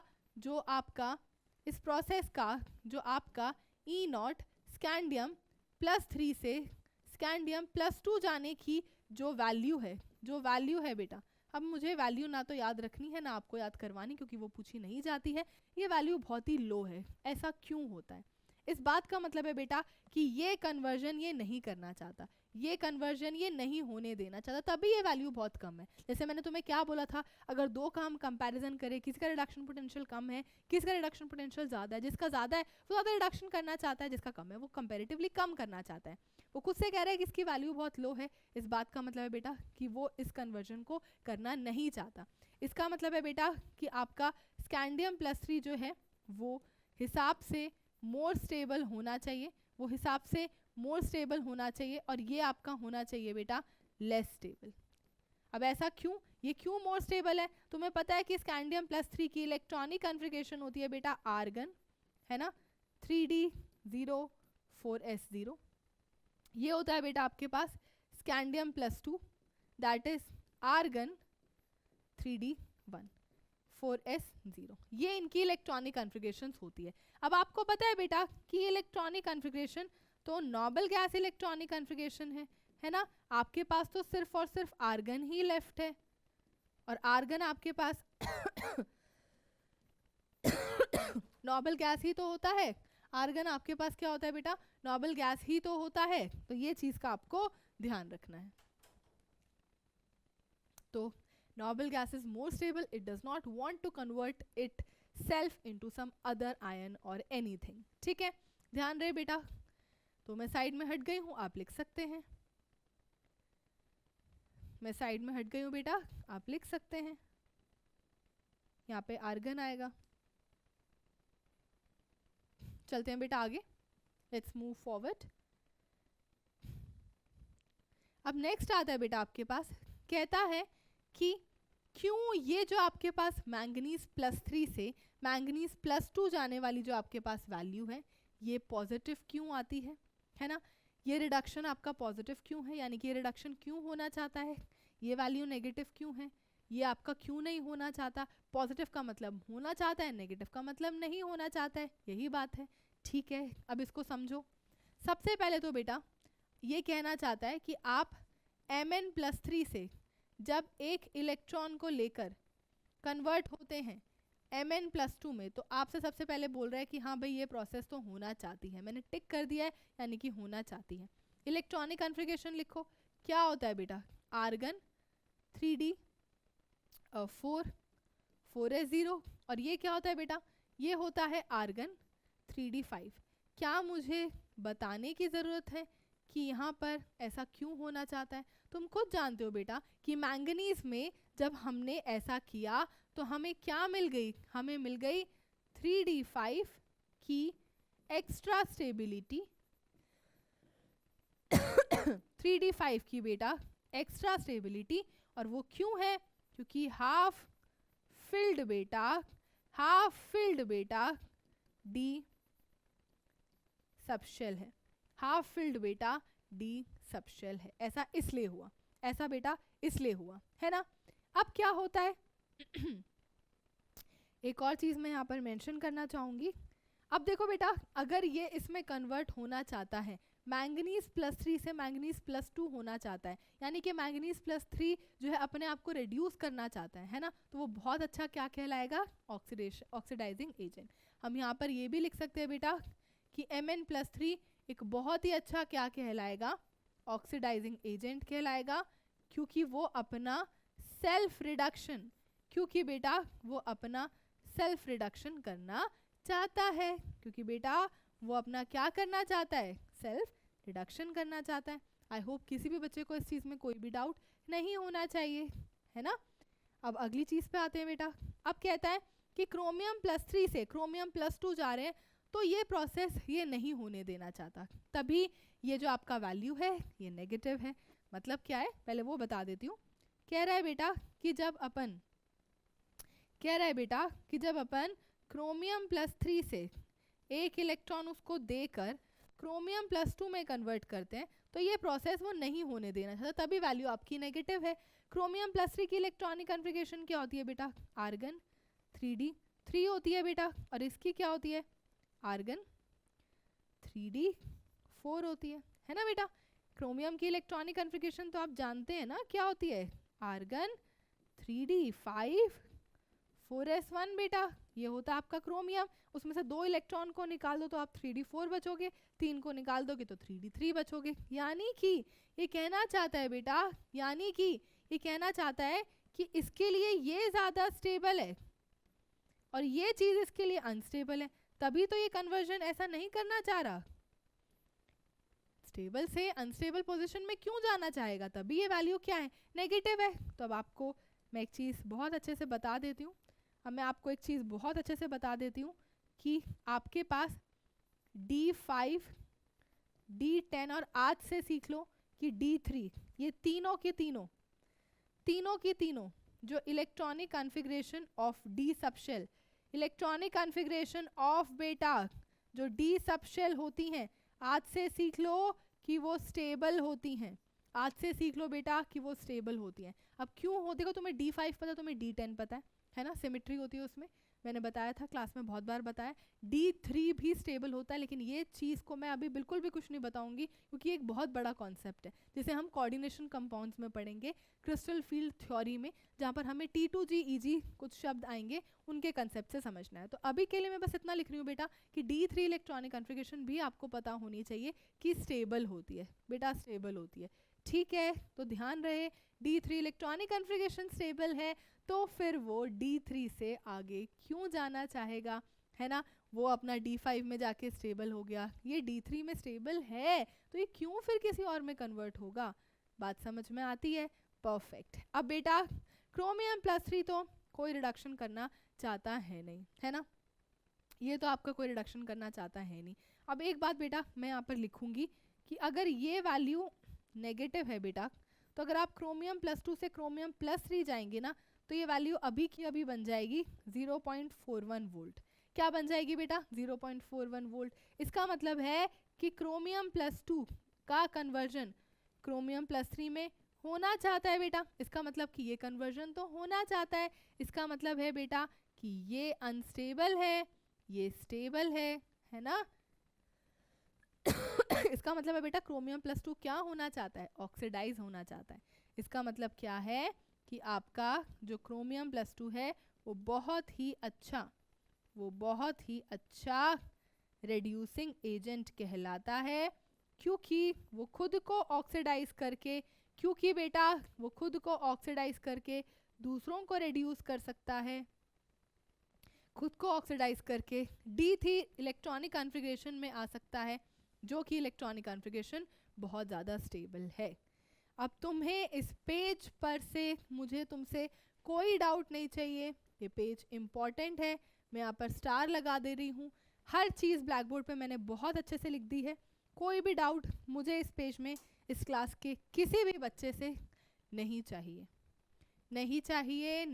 और तुमको पता है ना कि ये नेगेटिव है, तो ये पॉजिटिव लिख सकते हैं। आप इलेक्ट्रोकेमिस्ट्री में पढ़ते हैं कि स्टैंडर्ड रिडक्शन पोटेंशियल और स्टैंडर्ड ऑक्सीडेशन पोटेंशियल एक दूसरे के उल्टे होते हैं, है ना। लिखो बेटा,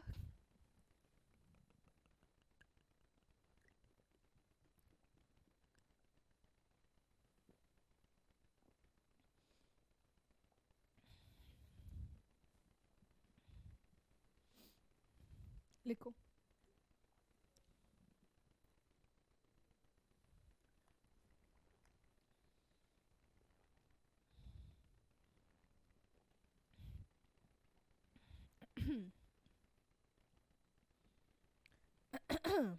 ये बात हर बच्चे के दिमाग में बहुत अच्छे से बैठ जानी चाहिए। अब चलते बेटा आगे। अब चलते बेटा आगे।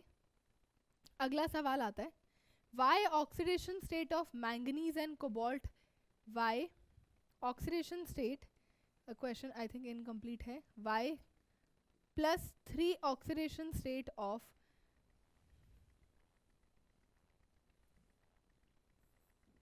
why +2 oxidation state of manganese and cobalt is stable, why manganese +3 and cobalt +3 are strong oxidizing agents। अब ऐसा ऐसा सवाल आएगा तो हमें क्या करना है, अब सीखो। आंसर करते हैं बेटा। देखो, अगर मैंगनीज +3 से Mn+2 का पोटेंशियल बेटा अगर पॉजिटिव है तो इसका मतलब ये कन्वर्जन आप करना चाहते हैं, यानी कि आप एक इलेक्ट्रॉन लेकर Mn+3 में कन्वर्ट होना चाहते हैं, है ना बेटा? ऐसा ही करना चाहते हैं। इसीलिए आपकी इस प्रोसेस का जो स्टैंडर्ड रिडक्शन पोटेंशियल है वो पॉजिटिव है। इस बात से हमें ये समझ में आता है कि Mn+2 is more stable then Mn+3। आपने 2 मिनट में इनके इलेक्ट्रोड पोटेंशियल की वैल्यूज़ को देखकर ये चीज़ बता दी है कि मैम अगर ये पोटेंशियल आपका पॉजिटिव है तो जाहिर सी बात है कन्वर्जन होना चाहता है ना?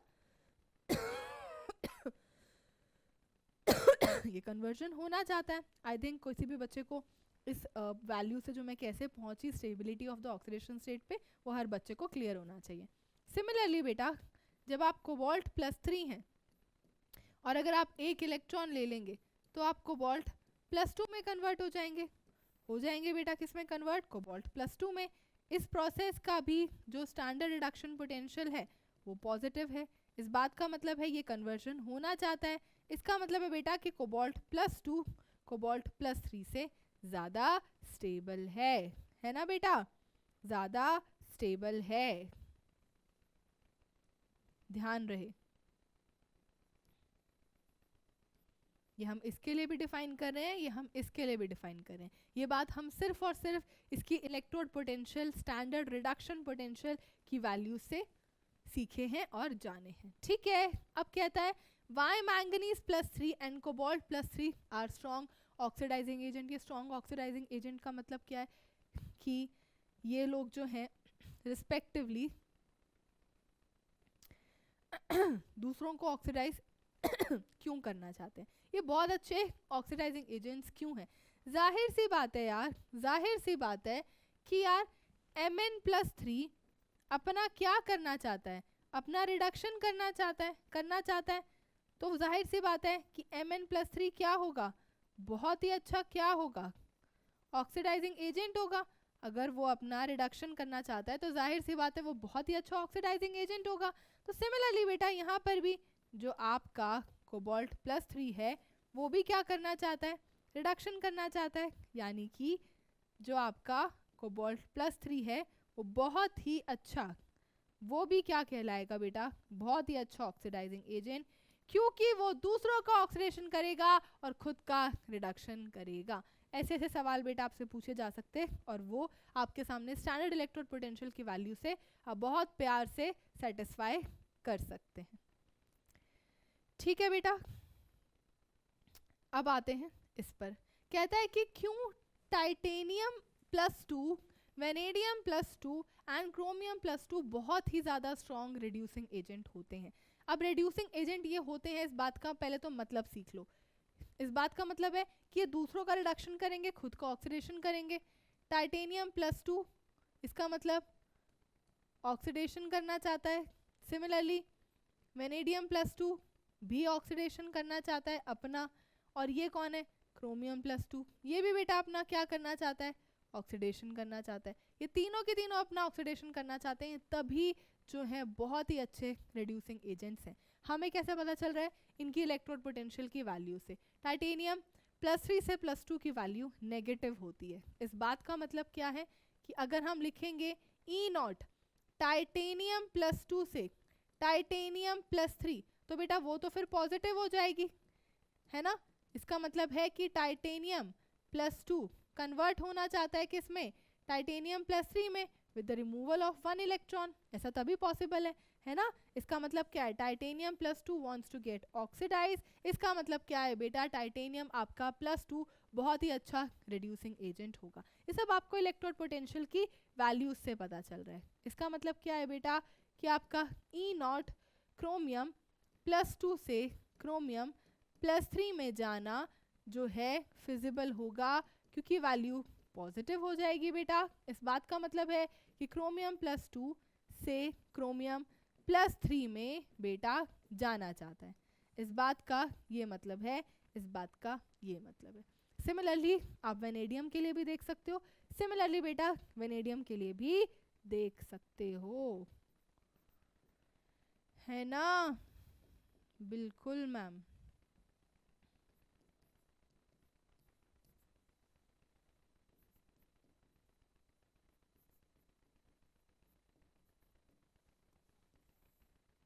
मुझे नहीं लगता किसी भी बच्चे को अब इस चीज़ में कोई भी डाउट होना चाहिए, मुझे कोई भी डाउट नहीं चाहिए।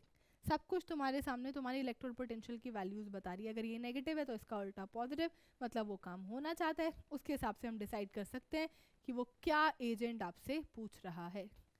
ठीक है बेटा, ओके मैम। अब आता है बेटा Y copper plus why copper +1 compounds are unstable and undergo disproportionation in water। आपसे कहता है बेटा कि जो आपका कॉपर +1 है ना, जिसकी इलेक्ट्रॉनिक कन्फिगरेशन होती है आर्गन 3d9, कहता है कि ये क्यों अनस्टेबल है ना, ये क्यों अनस्टेबल है बेटा। कॉपर +1 जो कि ये इलेक्ट्रॉनिक कन्फिगरेशन रखता है क्यों अनस्टेबल है और डिस्प्रपोर्शनेशन पानी में जाके करने लग जाता है ना। अब देखो, सबसे पहले मैं तुम्हें बताती हूँ कि पानी में जाने के बाद होता क्या है। ये जो आपका कॉपर +1 है ना बेटा, कहने को तो इसकी इलेक्ट्रॉनिक कन्फिगरेशन आर्गन 3d10 है ना, कहने को तो ये इलेक्ट्रॉनिक कन्फिगरेशन स्टेबल होती है, लेकिन बेटा पानी में जाने के बाद ये अपने आप को कॉपर +2 प्लस कॉपर में कन्वर्ट कर लेता है। सबसे पहले तो मैं तुम्हें ये बता देती हूँ कि ये इसमें अपने आप को कन्वर्ट कर लेता है। किस में चला जाता है, एक तो चला जाता है आर्गन 3d9 में, और एक चला जाता है आर्गन 3d10 4s1 में। सबसे पहले देख लो कि पानी में जाने के बाद ये क्या कन्वर्जन होता है। अब एक बच्चा सोचेगा कि मैम ये क्या बला है मैम। डिस्प्रपोर्शनेशन का मतलब है बेटा कि अगर आपकी रिएक्शन में ऑक्सीडेशन भी हो रहा हो और अगर आपकी रिएक्शन के अंदर रिडक्शन भी हो रहा हो, साइमल्टेनियसली एक ही चीज़ ऑक्सीडेशन भी करने लग जाए और बेटा रिडक्शन भी करने लग जाए, साइमल्टेनियसली एक ही चीज़ साइमल्टेनियसली ऑक्सीडेशन भी करे रिडक्शन भी करे, तो उसे हम उस प्रोसेस को, उस रिएक्शन को हम डिस्प्रपोर्शनेशन रिएक्शन कहते हैं। और जो ये काम कर रहा है कॉपर +1, वो डिस्प्रपोर्शनेशन कर रहा है, यानी कि कॉपर +1 कॉपर +2 में ऑक्सीडाइज हो रहा है और कॉपर +1 कॉपर में जाके रिड्यूस हो रहा है। सबसे पहले ये आपको पता होना चाहिए। पानी में हो रहा है बेटा ये काम, पानी में जाके ये सारी की सारी रायता फैल रहा है ना। पानी में जाके बेटा ये सारा का सारा रायता फैल रहा है, यानी कि इससे तुमने एक कंक्लूजन तो निकाल लिया है, इससे तुमने एक कंक्लूजन तो निकाल लिया है। वो कंक्लूजन ये है बेटा कि अगर मैं वाटर की बात करूं, है ना, वाटर की बात करूं तो कॉपर +2 ज़्यादा स्टेबल होता है कॉपर +1 से। अगर मैं एक्वा सोल्यूशन की बात करूं, जबकि इसकी इलेक्ट्रॉनिक कन्फिगरेशन 3d9 है, इसकी इलेक्ट्रॉनिक कन्फिगरेशन 3d10 है, ऐसा है कि ये ज़्यादा स्टेबल होना चाहिए क्योंकि ये फुली फिल्ड है, still 3d9 is more stable. और अगर मैं गैसियस सोल्यूशन की बात करूं, है ना, गैसियस सोल्यूशन की बात करूं, सिंपल गैसियस सोल्यूशन नहीं, गैसियस स्टेट की बात करूं, है ना, जब पानी का कोई नामो निशान नहीं है, उस केस में लेकिन बेटा कॉपर +1 ही ज़्यादा स्टेबल होगा कॉपर +2 से। उस केस में लेकिन बेटा कॉपर +1 ही ज़्यादा स्टेबल होगा कॉपर +2 से। और उसमें रीज़न सिंपल जो हम बचपन से पढ़ते आ रहे हैं, रीज़न बेटा इसमें एक ही रहता है कि 3D10 में फुली फिल्ड, 3D10 में बेटा जो होती है फुली फिल्ड स्टेबिलिटी होती है ना। फुली फिल्ड D10 या फिर हाफ फिल्ड D5 आपको पता है स्टेबल रहते हैं। तो यहाँ तो नॉर्मल बेटा जो अभी तक तुम रीजन पढ़ते आए हो वो है, और अब पानी के बारे में तुम अब पढ़ रहे हो। पानी में जाने के बाद कॉपर +1 कन्वर्ट हो जाता है बेटा कॉपर +2 में, है ना। अब ऐसा क्यों होता है कि ये पूरी की पूरी प्रोसेस होती है। सबसे पहले बेटा मैं इसका रीज़न लिख देती हूँ। सबसे पहले बेटा मैं इसका रीज़न लिख देती हूँ। ऐसा इसलिए बेटा, ऐसा इसलिए कि हम इसका मतलब लिख रहे होंगे कि कॉपर +2 से कॉपर +1 जाने का जो पोटेंशियल है, यानी कि आपका कॉपर +2 एक इलेक्ट्रॉन लेकर कॉपर +1 में कन्वर्ट नहीं होना चाहता, तो ये वैल्यू आपकी नेगेटिव आएगी। इस बात का मतलब क्या है, हम ये कह सकते हैं कि E0 कॉपर +1 से कॉपर +2 की जो वैल्यू है वो क्या आएगी बेटा, पॉजिटिव आएगी, है ना। ये दोनों की दोनों चीज़ों का मतलब यही है। अगर मैं और डिटेल में आपसे बात करूं तो ऐसा नेगेटिव इसलिए होगा बेटा क्योंकि copper +2 has very high enthalpy of hydration, is having very high enthalpy of hydration। बहुत ज़्यादा हाई होती है बेटा कॉपर +2 की एंथैल्पी ऑफ हाइड्रेशन, तभी ये वैल्यू बहुत ज़्यादा नेगेटिव आती है। इसी वजह से बेटा आपका जो कॉपर +2 है उसका कन्वर्जन कॉपर +1 में नहीं हो पाता है ना। कॉपर +2 का कन्वर्जन बेटा कॉपर +1 में नहीं हो पाता। पानी में जाने के बाद कॉपर +1 स्टेबल नहीं है, कॉपर +2 स्टेबल है। ये है इस बात का मतलब, है ना। अब मैंने बताया था ना बेटा, किसी भी प्रोसेस का अगर आपका वैल्यू नेगेटिव आता है, अगर किसी भी प्रोसेस का अगर आपका वैल्यू नेगेटिव आ रहा है तो जाहिर सी बात है बेटा कि आपकी हाइड्रेशन एंथैल्पी की वैल्यू बहुत ज़्यादा है। मोस्ट ऑफ द केसेस में ऐसा ही होता है ना। मोस्ट ऑफ द केसेस में बेटा ऐसा ही होता है। जैसे कि अगर हम इस कन्वर्जन की बात करें तो पहले कॉपर रहा होगा सॉलिड, फिर कॉपर से आप बने होगे गैसियस, फिर आप बने होगे बेटा क्या, कॉपर पॉजिटिव गैसियस, है ना। उसके बाद आप बने होगे बेटा कॉपर +2 गैसियस, है ना। इसको ऐसे नहीं लिखते कॉपर गैसियस से आप हुए होगे बेटा पहले तो आयोनाइज, आप पहले बने होगे कॉपर प्लस गैसियस, फिर वहाँ से बने होगे बेटा आप कॉपर +2 गैसियस, और फिर उसके बाद बेटा आपका इन दोनों का हुआ होगा हाइड्रेशन। ये बना होगा बेटा कॉपर +2 एक्वस, ये बना होगा बेटा आपका कॉपर +2 एक्वस, है ना। यहाँ पर आपकी होगी एंथैल्पी ऑफ हाइड्रेशन, है ना, किसकी, कॉपर +1 की। ये भी बेटा क्या होगी एंथैल्पी ऑफ हाइड्रेशन, किसकी बेटा, कॉपर +2 की। ये बेटा किसकी, कॉपर +1 की, है ना। ये बात आपको साफ साफ दिखाई दे रही है। इसकी भी बेटा कुछ ना कुछ वैल्यू जो है वो नेगेटिव रही होगी, इसकी भी बेटा वैल्यू कुछ ना कुछ नेगेटिव रही होगी, बट ये हाईली नेगेटिव है। ये बेटा हाईली नेगेटिव है। इस पूरी की पूरी प्रोसेस के दौरान कॉपर लिया होगा, फिर वो कॉपर गैसेस में गया होगा, फिर कॉपर +1 में गया होगा, फिर कॉपर +2 में गया होगा। इस पूरी की पूरी प्रोसेस के दौरान जो हमारी कॉपर +2 की जो हाइड्रेशन है वो हाईली नेगेटिव है। इसलिए बेटा ये वैल्यू आपकी नेगेटिव आती है। इसलिए बेटा ये वैल्यू आपकी नेगेटिव आती है। इस वजह से कॉपर +2 का कन्वर्जन कॉपर +1 में नहीं होना चाहता। हमारी कॉपर +2 से कॉपर +1 के पूरे रिडक्शन पोटेंशियल की वैल्यू नेगेटिव है। इस बात का मतलब ये है कि ये कन्वर्जन नहीं होना चाहता। कभी भी वैल्यू नेगेटिव आती है तो हम सिंपल रीजन लिखते हैं कि हमारी हाइड्रेशन एंथैल्पी जो है हाईली नेगेटिव है ना। तो किसकी हाइड्रेशन एंथैल्पी ज़्यादा नेगेटिव है, कॉपर +2 की हाइड्रेशन एंथैल्पी ज़्यादा नेगेटिव है, इसलिए ये ओवरऑल वैल्यू नेगेटिव आ रही है ना। ये वैल्यू नेगेटिव आ रही है, इससे हम सिंपल ये कंक्लूजन निकाल सकते हैं कि कॉपर +2 कॉपर +1 से ज़्यादा स्टेबल है किस में, एक्वस सॉल्यूशन में, एक्वस बेटा सॉल्यूशन में। ये बात आपके दिमाग में से किसी भी कीमत पर नहीं निकलनी चाहिए। Okay, I hope everybody has understood. Okay बेटा, अब चलते हैं हम आगे. अब हम चल रहे हैं कुछ सवालों की तरफ. आज हमने अपना पूरा का पूरा इलेक्ट्रोड पोटेंशियल का टॉपिक ख़त्म कर लिया. बहुत बड़ा टॉपिक था, बहुत बेसिक से समझाया है. और अब मैं जो है नेक्स्ट क्लास में compounds of D block element start करूंगी, जिसमें ऑक्साइड्स आएंगे, KMnO4 आएगा, K2Cr2O7 आएगा. ठीक है, वो हम नेक्स्ट क्लास में स्टार्ट करेंगे. अब हम शुरू करें बेटा कुछ क्वेश्चंस. कहता है because of lanthanide contraction which of the following pair of elements have nearly same atomic radii. ठीक है, अब आपसे पूछता है बेटा इनमें से किस किस का जो है एटॉमिक रेडियाई लगभग बराबर होगा. तो zirconium, niobium, zirconium and hafnium, zirconium and tantalum ये आपके पास जिरकोनियम एंड ये टाइटेनियम एंड जिरकोनियम.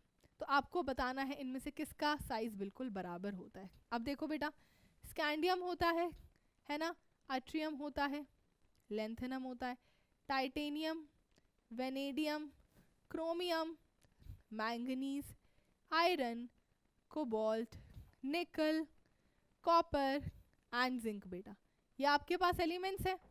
यहाँ क्या आता है,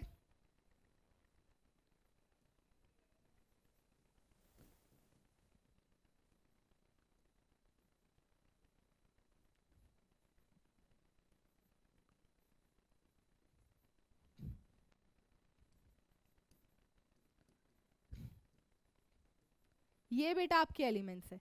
और मैंने आपको सिखाया था कि आपका जो 4D का साइज है और जो 5D का साइज है बेटा, है ना, मैंने आपको सिखाया था कि 4D का साइज ऑलमोस्ट सेम होता है किसके साथ बेटा, 4D का साइज ऑलमोस्ट सेम होता है 5D के जैसा. ये हमने कौन से टॉपिक के अंदर पढ़ा था बेटा, ये हमने पढ़ा था अपने लेंथेनॉइड कॉन्ट्रैक्शन के अंदर. तो बेटा सिंपल सी बात है, जिरकोनियम और हॉफमियम हो जाएगा, नायोबियम एंड टेंटेलम हो जाएगा. तो जिरकोनियम एंड हॉफमियम ही आपका आंसर. सिंपल प्रेजेंट है, कुछ सोचना ही नहीं है आपको. करेक्ट बेटा. अब चलते हैं आगे. Transition elements show magnetic moments due to the spin and orbital motion. एक और बात ध्यान रहे बेटा, हमारा जो मैग्नेटिक मोमेंट होता है, हमारा बेटा हमेशा एक बच्चा ध्यान रखेगा कि हम ये जो मैग्नेटिक मोमेंट पढ़ते हैं, ये हम जो बेटा मैग्नेटिक मोमेंट पढ़ते हैं, ये होता है बेटा आपका स्पिन ओनली मैग्नेटिक मोमेंट. क्या होता है बेटा, स्पिन ओनली मैग्नेटिक मोमेंट. जो आप ये फॉर्मूला पढ़ते हो ना बेटा, कौन सा, root n into n plus 2 BM, जिसके अंदर आप n को नंबर ऑफ अनपेड इलेक्ट्रॉन्स लेते हो, उसके अंदर ये जो आप पूरा का पूरा फॉर्मूला पढ़ते हो स्पिन ओनली मैग्नेटिक मोमेंट का होता है. ऑर्बिटल की वजह से, ऑर्बिटल मोशन की वजह से जो मैग्नेटिक मोमेंट प्रोड्यूस होता है, उसके बारे में हम कोई बात नहीं करते हैं यहाँ पर. ठीक है, ध्यान रहे. तो which of the following metallic ions have the same almost same spin only magnetic moment. ऐसे सवालों को करने के लिए बेटा सिंपल सी अगर मैं आपको एक बात बोलूँ तो आपको देखना क्या है, आपको देखना है कि आपके पास सेम n होना चाहिए, आपके पास same number of unpaired electrons होने चाहिए. तो आपके मैग्नेटिक मोमेंट की वैल्यू पे बेटा क्या आएगी, सेम ही आएगी. जाहिर सी बात है ना. तो हम कह सकते हैं कोबाल्ट +2 की इलेक्ट्रॉनिक कन्फिगरेशन क्या होती है बेटा, आर्गन 3d7 4s2 होता है, तो ये 3d7 हो जाएगा. क्रोमियम +2 क्या होता है बेटा, आर्गन 3d4 होता है बेटा. मैंगनीज +2 क्या होगा, आर्गन 3d5 होगा बेटा. और ये क्या होगा, आर्गन 3d3 होगा बेटा. ये आपके सब के सब हो गए. अब इसमें आप नंबर ऑफ अनपेड इलेक्ट्रॉन्स को निकाल लो, सबके d ऑर्बिटल्स बना दो बेटा, है ना. इसका d ऑर्बिटल बनाओ, इसका d ऑर्बिटल एंड देन इसका d ऑर्बिटल. सभी के d ऑर्बिटल्स बनाएंगे हम और अनपेड इलेक्ट्रॉन्स को काउंट करेंगे बेटा. 1 2 3 4 5, 1 2 3 4 5. बस कुछ नहीं करना है आपको, आपको सिर्फ नंबर ऑफ अनपेड इलेक्ट्रॉन्स को सिंपली काउंट करना है. तो काउंट करिए बेटा, यहाँ कितना 3d7, तो 1 2 3 4 5 6 7, यहाँ 1 2 3 4, then we have 1 2 3 4 5, then we have 1 2 3। तो बेटा एक तो 3 इलेक्ट्रॉन्स आपके पास यहाँ है, एक यहाँ है, यानी कि इन दोनों की जो मैग्नेटिक मोमेंट की वैल्यूज़ है वो बिल्कुल सेम आएगी। दोनों की वैल्यूज़ क्या आएगी बेटा? बिल्कुल सेम आएगी। तो आपके पास एक तो ए होगा और एक आपके पास क्या होगा? डी। तो answer will be A and D, ये आपका आंसर हो जाएगा। ठीक है बेटा। अगला सवाल आता है बेटा आपके पास। The next question is identify the incorrect statement among the following. जब भी आपसे ऐसे सवाल पूछे जाते हैं तो आप आंसर करने से पहले ये ध्यान रखिए कि आप क्या चीज़ को टिक करने वाले हैं, करेक्ट स्टेटमेंट को उठाने वाले हैं या इनकरेक्ट स्टेटमेंट को उठाने वाले। सवाल आता है बेटा, रीड करेंगे सारे के सारे ऑप्शंस को। Lanthanoid contraction is the accumulation of the successive shrinkages with every f electron added you have the size of the atom to be small। जैसे जैसे आप एक एक इलेक्ट्रॉन को ऐड करते हो आपका साइज स्मॉल होता चला जाता है, आप जानते हैं इस बात को।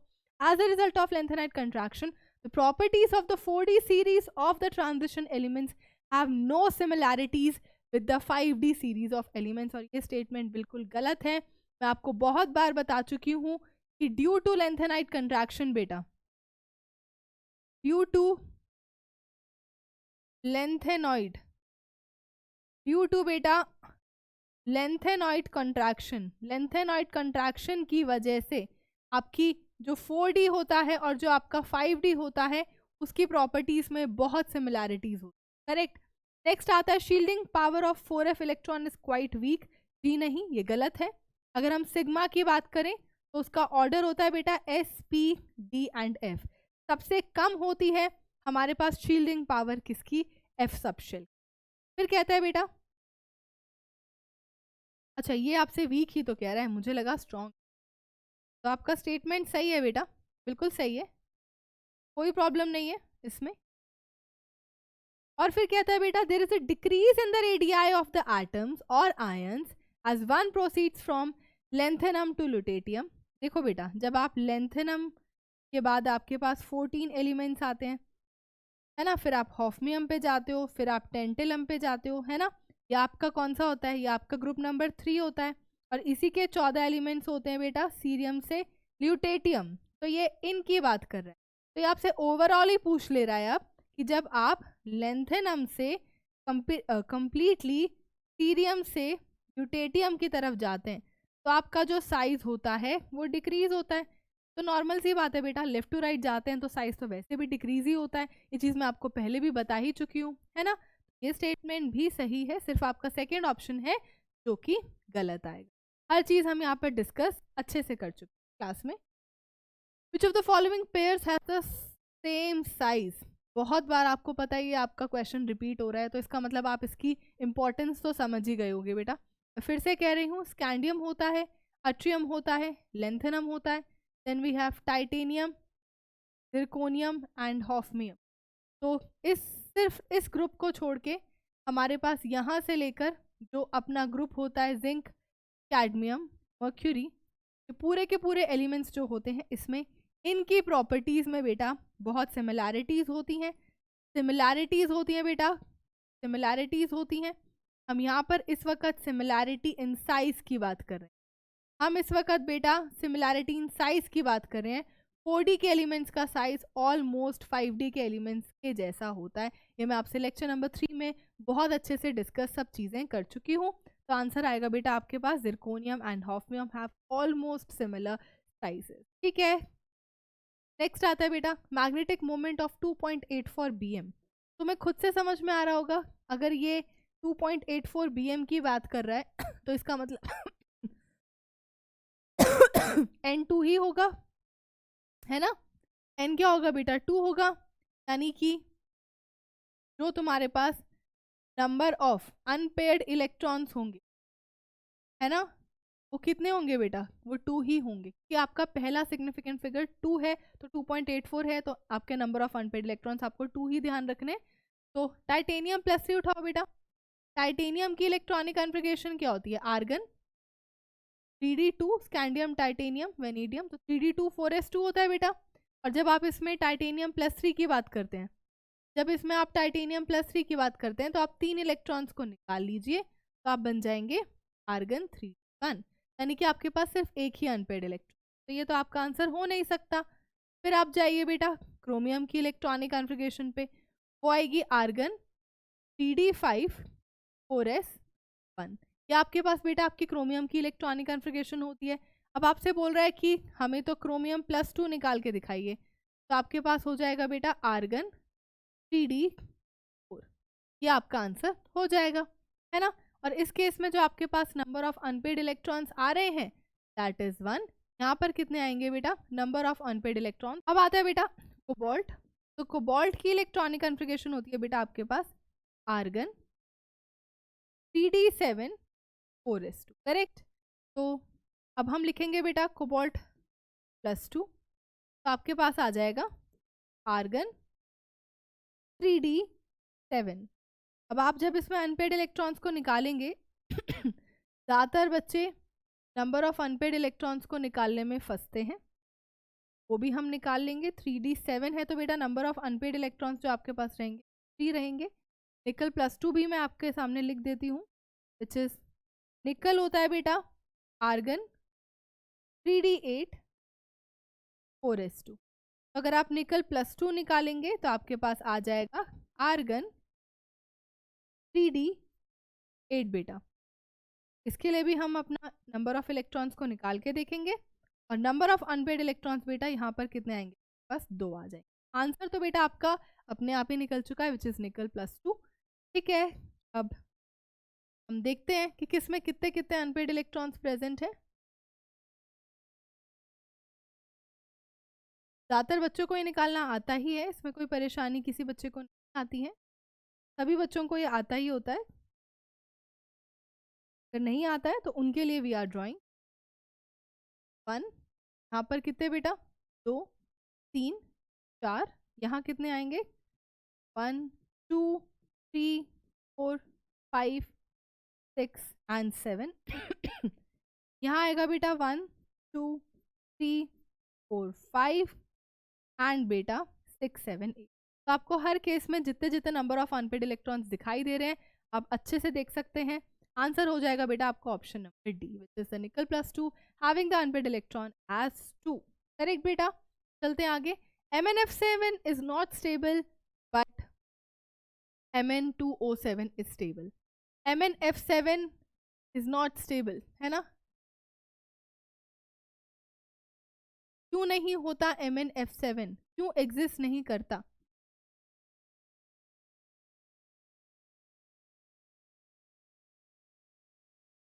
है ना। और क्यों Mn2O7 एग्जिस्ट करता है बेटा, क्यों Mn2O7 एग्जिस्ट करता है, ये चीज ये आपसे पूछ रहे हैं बेटा।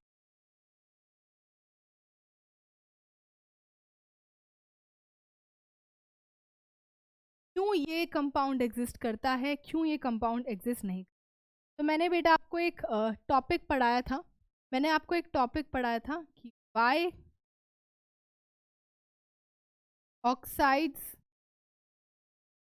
Are more than fluorides. ये टॉपिक हम क्लास में डिस्कस कर चुके हैं। मैं इस पर से सवाल आपके पास हमेशा बार बार लेकर आऊंगी, और आंसर हमेशा से एक ही था कि when any transition element, when any transition element combines with combines with beta oxygen,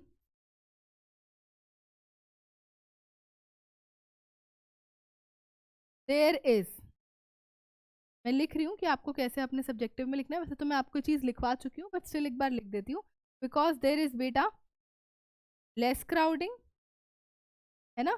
देखो यहाँ पर एक मैंगनीज के साथ 7 फ्लोरीन जो है अड़के एक दूसरे के साथ प्रेजेंट है, लेकिन यहाँ पर एक मैंगनीज के साथ सिर्फ 4 ही ऑक्सीजन प्रेजेंट है, तो आसपास भीड़ भड़क्का कम है, लेस क्राउडिंग है ना, क्राउड सारी भीड़, तो लेस क्राउडिंग है। ठीक है, दूसरा चीज बेटा लो कोऑर्डिनेशन नंबर है ना, लो कोऑर्डिनेशन है ना। कोऑर्डिनेशन नंबर का मतलब क्या होता है बेटा कि एक एटम के आसपास कितने रिस्पेक्टिव एटम्स जो हैं वो प्रेजेंट हैं। तो यहाँ पर एक मैंगनीज के साथ 7 फ्लोरीन अटैच्ड है, यहाँ पर एक मैंगनीज के साथ सिर्फ 4 ऑक्सीजन अटैच। इस मैंगनीज का कोऑर्डिनेशन नंबर 4 है, इस मैंगनीज का कोऑर्डिनेशन नंबर क्या है बेटा 7 है। अगर मैं आपसे इसका कोऑर्डिनेशन नंबर पूछूं वो सिर्फ और सिर्फ 4 है, और मैं अगर आपसे इस मैंगनीज का कोऑर्डिनेशन नंबर पूछूं तो वो 7। एक छोटा सा मैंगनीज बेटा इतने सारे एटम्स को अपने आसपास रख नहीं पाता, अकोमोडेट नहीं कर पाता, लेकिन यहाँ पर एक मैंगनीज 4 ऑक्सीजन को बहुत इजीली अकोमोडेट कर लेता है, तो ये स्टेबल होता है। तो इसीलिए बेटा why any transition element combines with oxygen, there is less crowding, low coordination number, and the third point is oxygen is able to form pi bonds.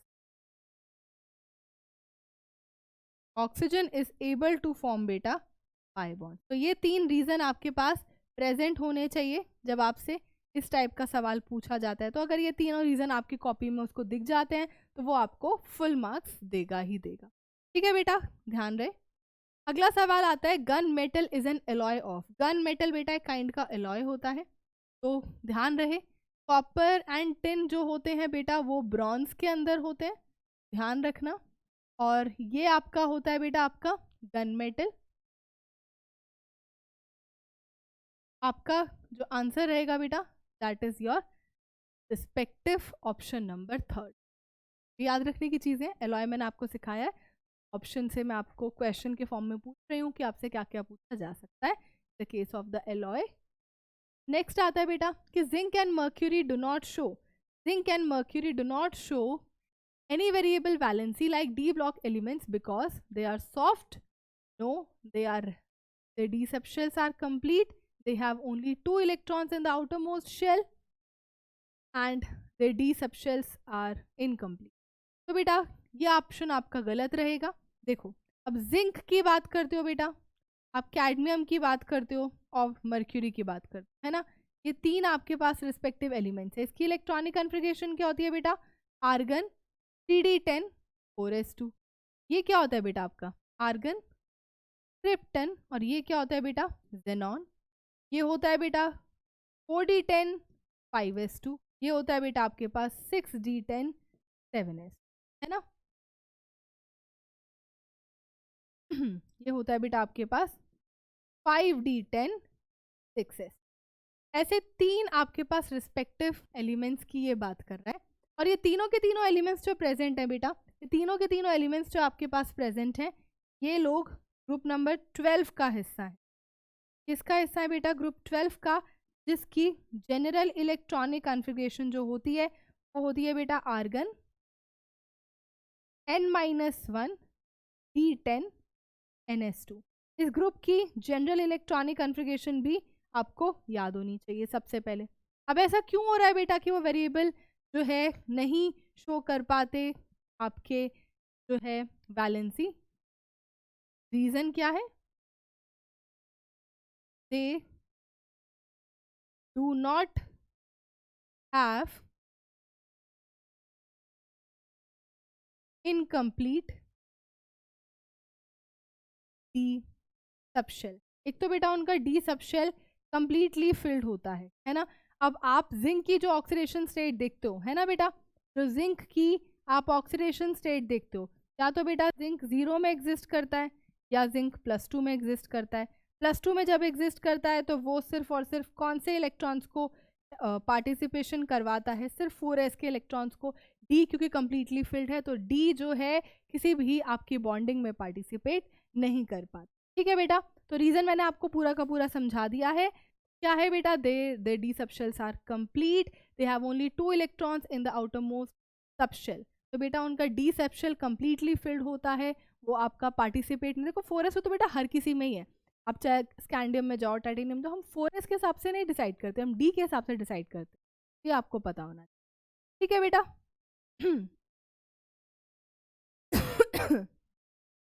Then we have the number of unpaired electrons in the gaseous species of manganese +3, chromium +3 and beta कौन सा vanadium +3। तो manganese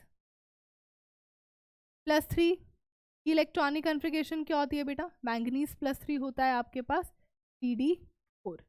और कौन है बेटा?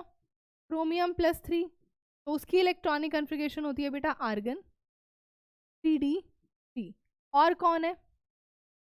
Vanadium +3, वो है बेटा आपके पास आर्गन 3d। इस तरीके से आपके पास सारी की सारी इलेक्ट्रॉनिक कन्फिग्रेशन प्रेजेंट है। वेनेडियम होता है बेटा आपके पास 3d3 4s2, तो 3 जब आप निकाल दोगे तो आपके पास बचेगा। सबसे पहले बेटा सभी के सभी एलिमेंट्स की आप लिख देंगे इलेक्ट्रॉनिक कन्फिग्रेशन। सबसे पहले बेटा सभी एलिमेंट्स के क्या लिखोगे? इलेक्ट्रॉनिक कन्फिग्रेशन, जैसे वो आपसे कह रहा है। उसके बाद कहता है कि नंबर ऑफ अनपेड इलेक्ट्रॉन्स, तो 3d4 है बेटा, तो 3d4 में तो नंबर ऑफ अनपेड इलेक्ट्रॉन्स आपके पास 4 ही आएंगे, है ना। और ऑफ अनपेड इलेक्ट्रॉन्स बेटा इस केस में तो आपके पास 4 ही आएंगे। एन की वैल्यू कितनी हो जाएगी? 4 हो जाएगी। यहाँ पर देखो यहाँ क्या आपके पास 3d3 है, यहाँ पे भी आप बहुत प्यार से बता सकते हो बेटा 1 4 5, तो सिर्फ 3 ही अनपेड इलेक्ट्रॉन्स आएंगे 1 3। एन की वैल्यू कितनी है बेटा? 3 है। Then we have 3d2 as your electronic configuration, वो भी बेटा आप बहुत आराम से बता सकते हो 1 2, तो number of unpaired electrons will be 2। ठीक है बेटा, ये बात ध्यान रहे। अब आपसे पूछा जाता है बेटा कि नंबर ऑफ अनपेड इलेक्ट्रॉन्स कितने कितने हैं, तो 4 3, number option C is your. ठीक है, आप इजीली इस चीज़ को कर सकते हैं, कोई भी डाउट आपको इस चीज़ में नहीं आना चाहिए। अब मैं फिर से वही कह रही हूँ कि इस चीज़ के लिए हमें इलेक्ट्रॉनिक कॉन्फ़िगरेशन बहुत अच्छे से आनी चाहिए, हमें नंबर ऑफ अनपेड इलेक्ट्रॉन को देखना बहुत अच्छे से आना चाहिए, हमें मैंगनीज से मैंगनीज +3 तक कैसे पहुँचना है वो भी बहुत अच्छे से। ये सब कुछ लेक्चर 1 में मैंने आपको सिखा रखा है, कोई भी डाउट आपको नहीं आना चाहिए बेटा। उसके बाद आता है the pair that has almost similar atomic radii, तो कौन कौन होंगे बेटा? अब ये थोड़ा सा अच्छा क्वेश्चन आ गया है ना, अभी तक वो जिरकोनियम ऑफ्मियम ही पूछ रहा था, तो फिर से आप ही मुझे बताएंगे। Scandium, yttrium, lanthanum, titanium, vanadium, chromium, manganese, iron, इतना ही ले लेते हैं, ज़्यादा हमें ज़रूरत पड़ेगी नहीं।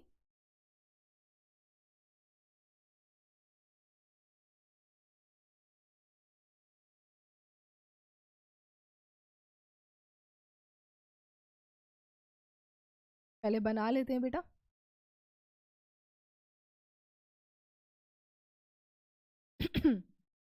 तो बेटा ये आपके पास प्रॉपर्टीज़ हैं जो सिमिलर हैं, तो अब आप देख लीजिए कौन कौन से ऐसे ऑप्शंस हैं जो फिट बैठेंगे। मैंगनीज एंड रेनियम, ये तो गलत है बेटा, कि मैंगनीज जो है वो आपका 3D का एलिमेंट है, रेनियम जो है बेटा वो आपका 5D का एलिमेंट है। आपको पता है कि जो प्रॉपर्टीज़ होती हैं बेटा, जो प्रॉपर्टीज़ में सिमिलैरिटी है साइज़ की, जो आप प्रॉपर्टीज़ में जो साइज़ होता है उसकी जो सिमिलैरिटी देखते हो बेटा, है ना, वो किसकी होती है आपके पास? 4D की सिमिलैरिटी होती है बेटा 5D से, है ना। 4D की सिमिलैरिटी होती है बेटा किस चीज़ से? 5D से। तो टाइटेनियम एंड हॉफ्मियम होगा, ये भी गलत है। टाइटेनियम 3D का है बेटा, ये 5D का है। कैंडियम एंड निकल होगा, या मॉलिब्डेनम एंड टंगस्टन होगा, ये दोनों के दोनों बेटा 3D के हैं, है ना। अगर आप देखोगे तो आयरन, कोबाल्ट और निकल का साइज फिर भी बराबर होता है, उसको हम मान भी लेते हैं, तो आंसर इज मॉलिब्डेनम एंड ये बेटा आपका आंसर हो। ठीक है, चलते हैं बेटा आगे की तरफ। अब आता है इंटरस्टिशियल कंपाउंड्स पे एक सवाल। Interstitial compounds are formed when small atoms are trapped inside the crystal lattice of metals.